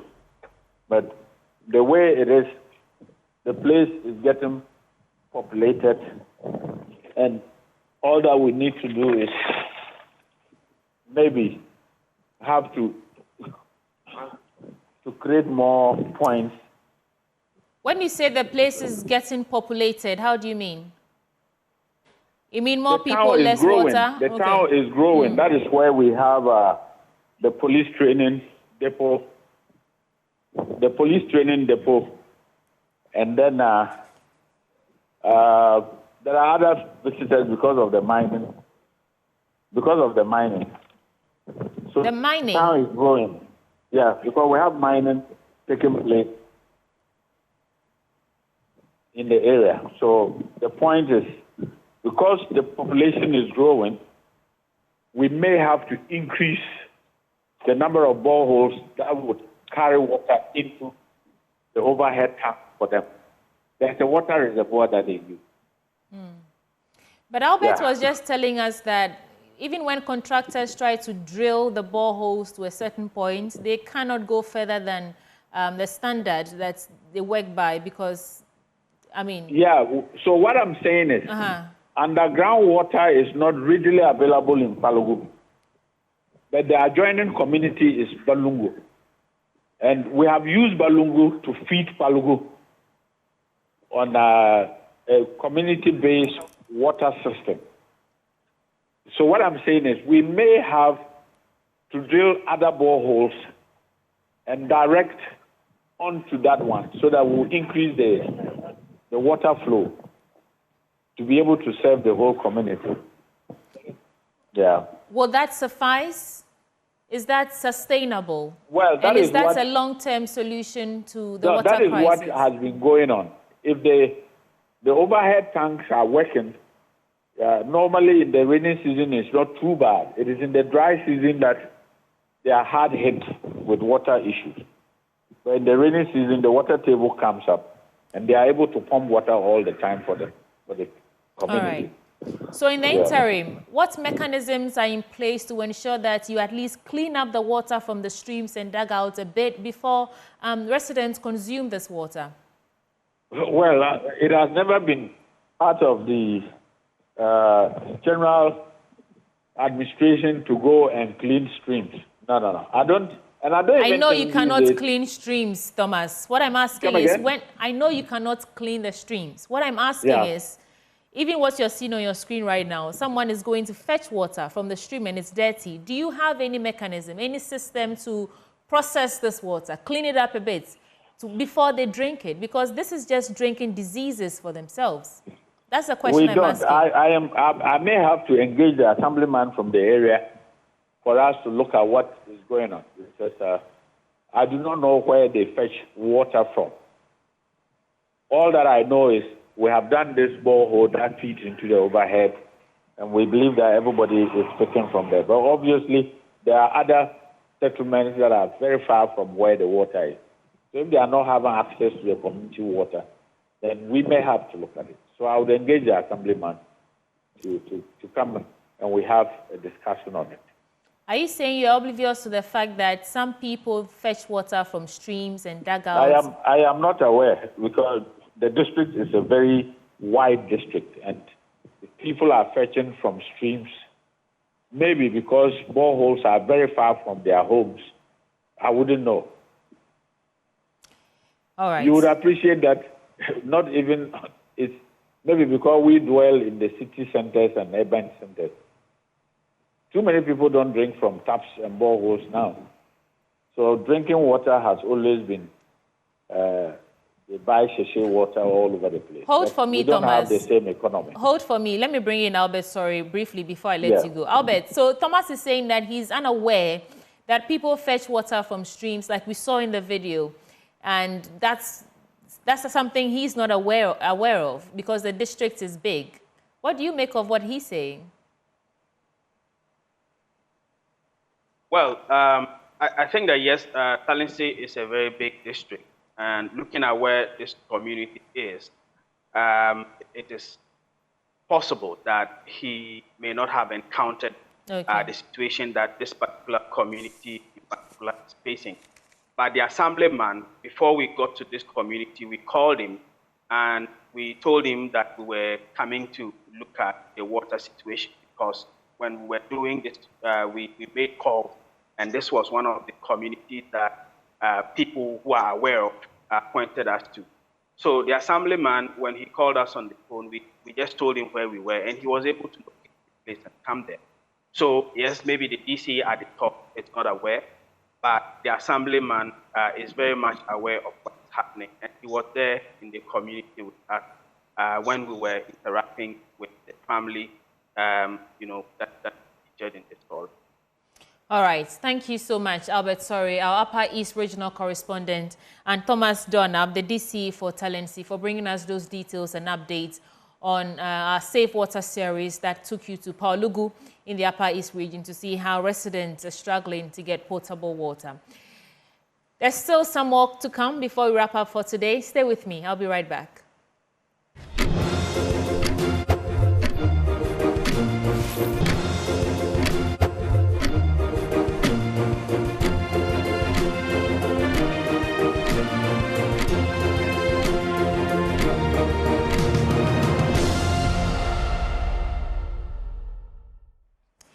And we're back on your screens. Now, for our final leg of conversations, let's talk about some charity work. In the studio with me this morning is Hajia Zinabu Awimbe Salifu, the founder and executive director of Sumbela, and Madam Janet Anore, who's also a member. Barka de Salah, ladies. Did I get the name of the foundation right? Yes, please. Great. You did. Fantastic. So let's get into the conversation then. Who is Zainab Salifu Awimbe, and why is philanthropy so important to you? Zainab Awimbe Salifu is a young woman from the Upper East region, Kosak traditional area, that's Boko to be specific, and the public servants. That's it. So why is philanthropy important? Yes, it's very important to me because I am a product of philanthropists. I benefited from some individuals to be able to pursue my education. And so I feel like I can also give back and also inspire others to pursue their goals in life. So what is your foundation about? What do you do? So we support individuals in deprived communities in terms of education, in terms of learning skills, in terms of starting livelihood. We reach out to the aged, the widows, and other deprived individuals in the Upper East region. Oh, in the Upper East region? Region, yes. Okay. So what's the latest project you've done and what impact did you make? And then I'll come to you. Okay, so recently we had to pay school fees for 2 students who were struggling to complete their school. And as a result of not being able to pay their fees, they nearly drop out of school. So they reached out to us, and then we supported them to pay their fees and go back to school. Yes, ma'am. What has been, Madam Janet, what has been your experience being a member of this foundation? I would say it's gratifying in the sense that the mission and vision of the foundation aligns very well with me. Fortunately, I also come from the same region as she is. And for me, poverty is endemic. If there's a common denominator uniting all of us, it is poverty. And like she rightly says, some of us are what we are today because of kind-hearted individuals who gave us a push. So it aligns well with my principles. Okay. Helping individuals, putting smiles on their face, and imbuing hope in them is what pushes me.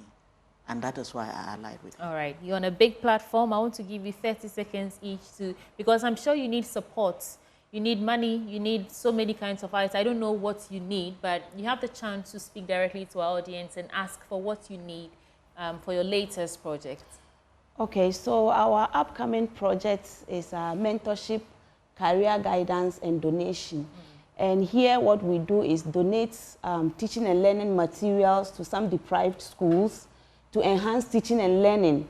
And also we go out there to inspire the young ones who are virtually at the point of dropping out from school to know that the only thing we have is education.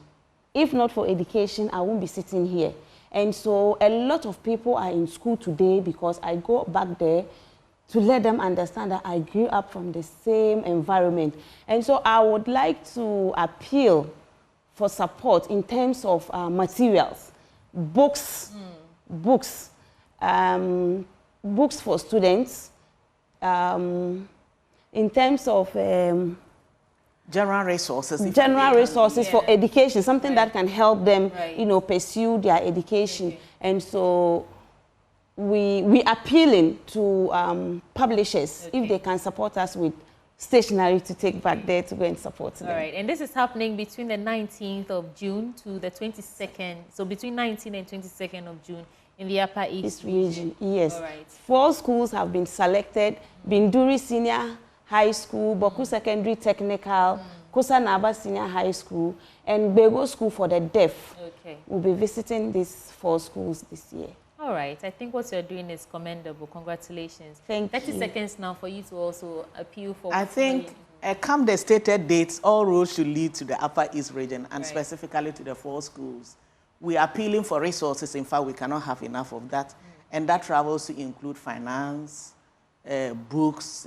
These days, we are in a technological world, so computers, among other things, will also go a long way. Okay. Some trained teachers are refusing to go there because of security concerns. We use this opportunity to assure them everything is being done to ensure peace is instilled there, so they should go and give out their best. Anybody who identifies and recognizes that there's the need for individuals to give back to society, this is the foundation through which they can satisfy their goals. All right. Sweetheart, I have one appeal. Go ahead. The foundation has 2 visually impaired students currently at the University of Ghana. Okay. And their request is for laptops. So I would really want to appeal for any philanthropist out there or humanitarian who would like to support these students who came all the way from the village to be able to make it to Legon. Mensa Saba Hall. They went through this foundation when I visited their school, and I've taken care of them, and they are currently there. But at the tertiary level, it's very difficult using the Braille. So what they need is a laptop. We've already given 2 laptops, and it's left with 2. Okay. So we'll appeal for that support. How do they contact you? A call number? 0244 404243. Okay. Say that again so that... 0244 404243. All right.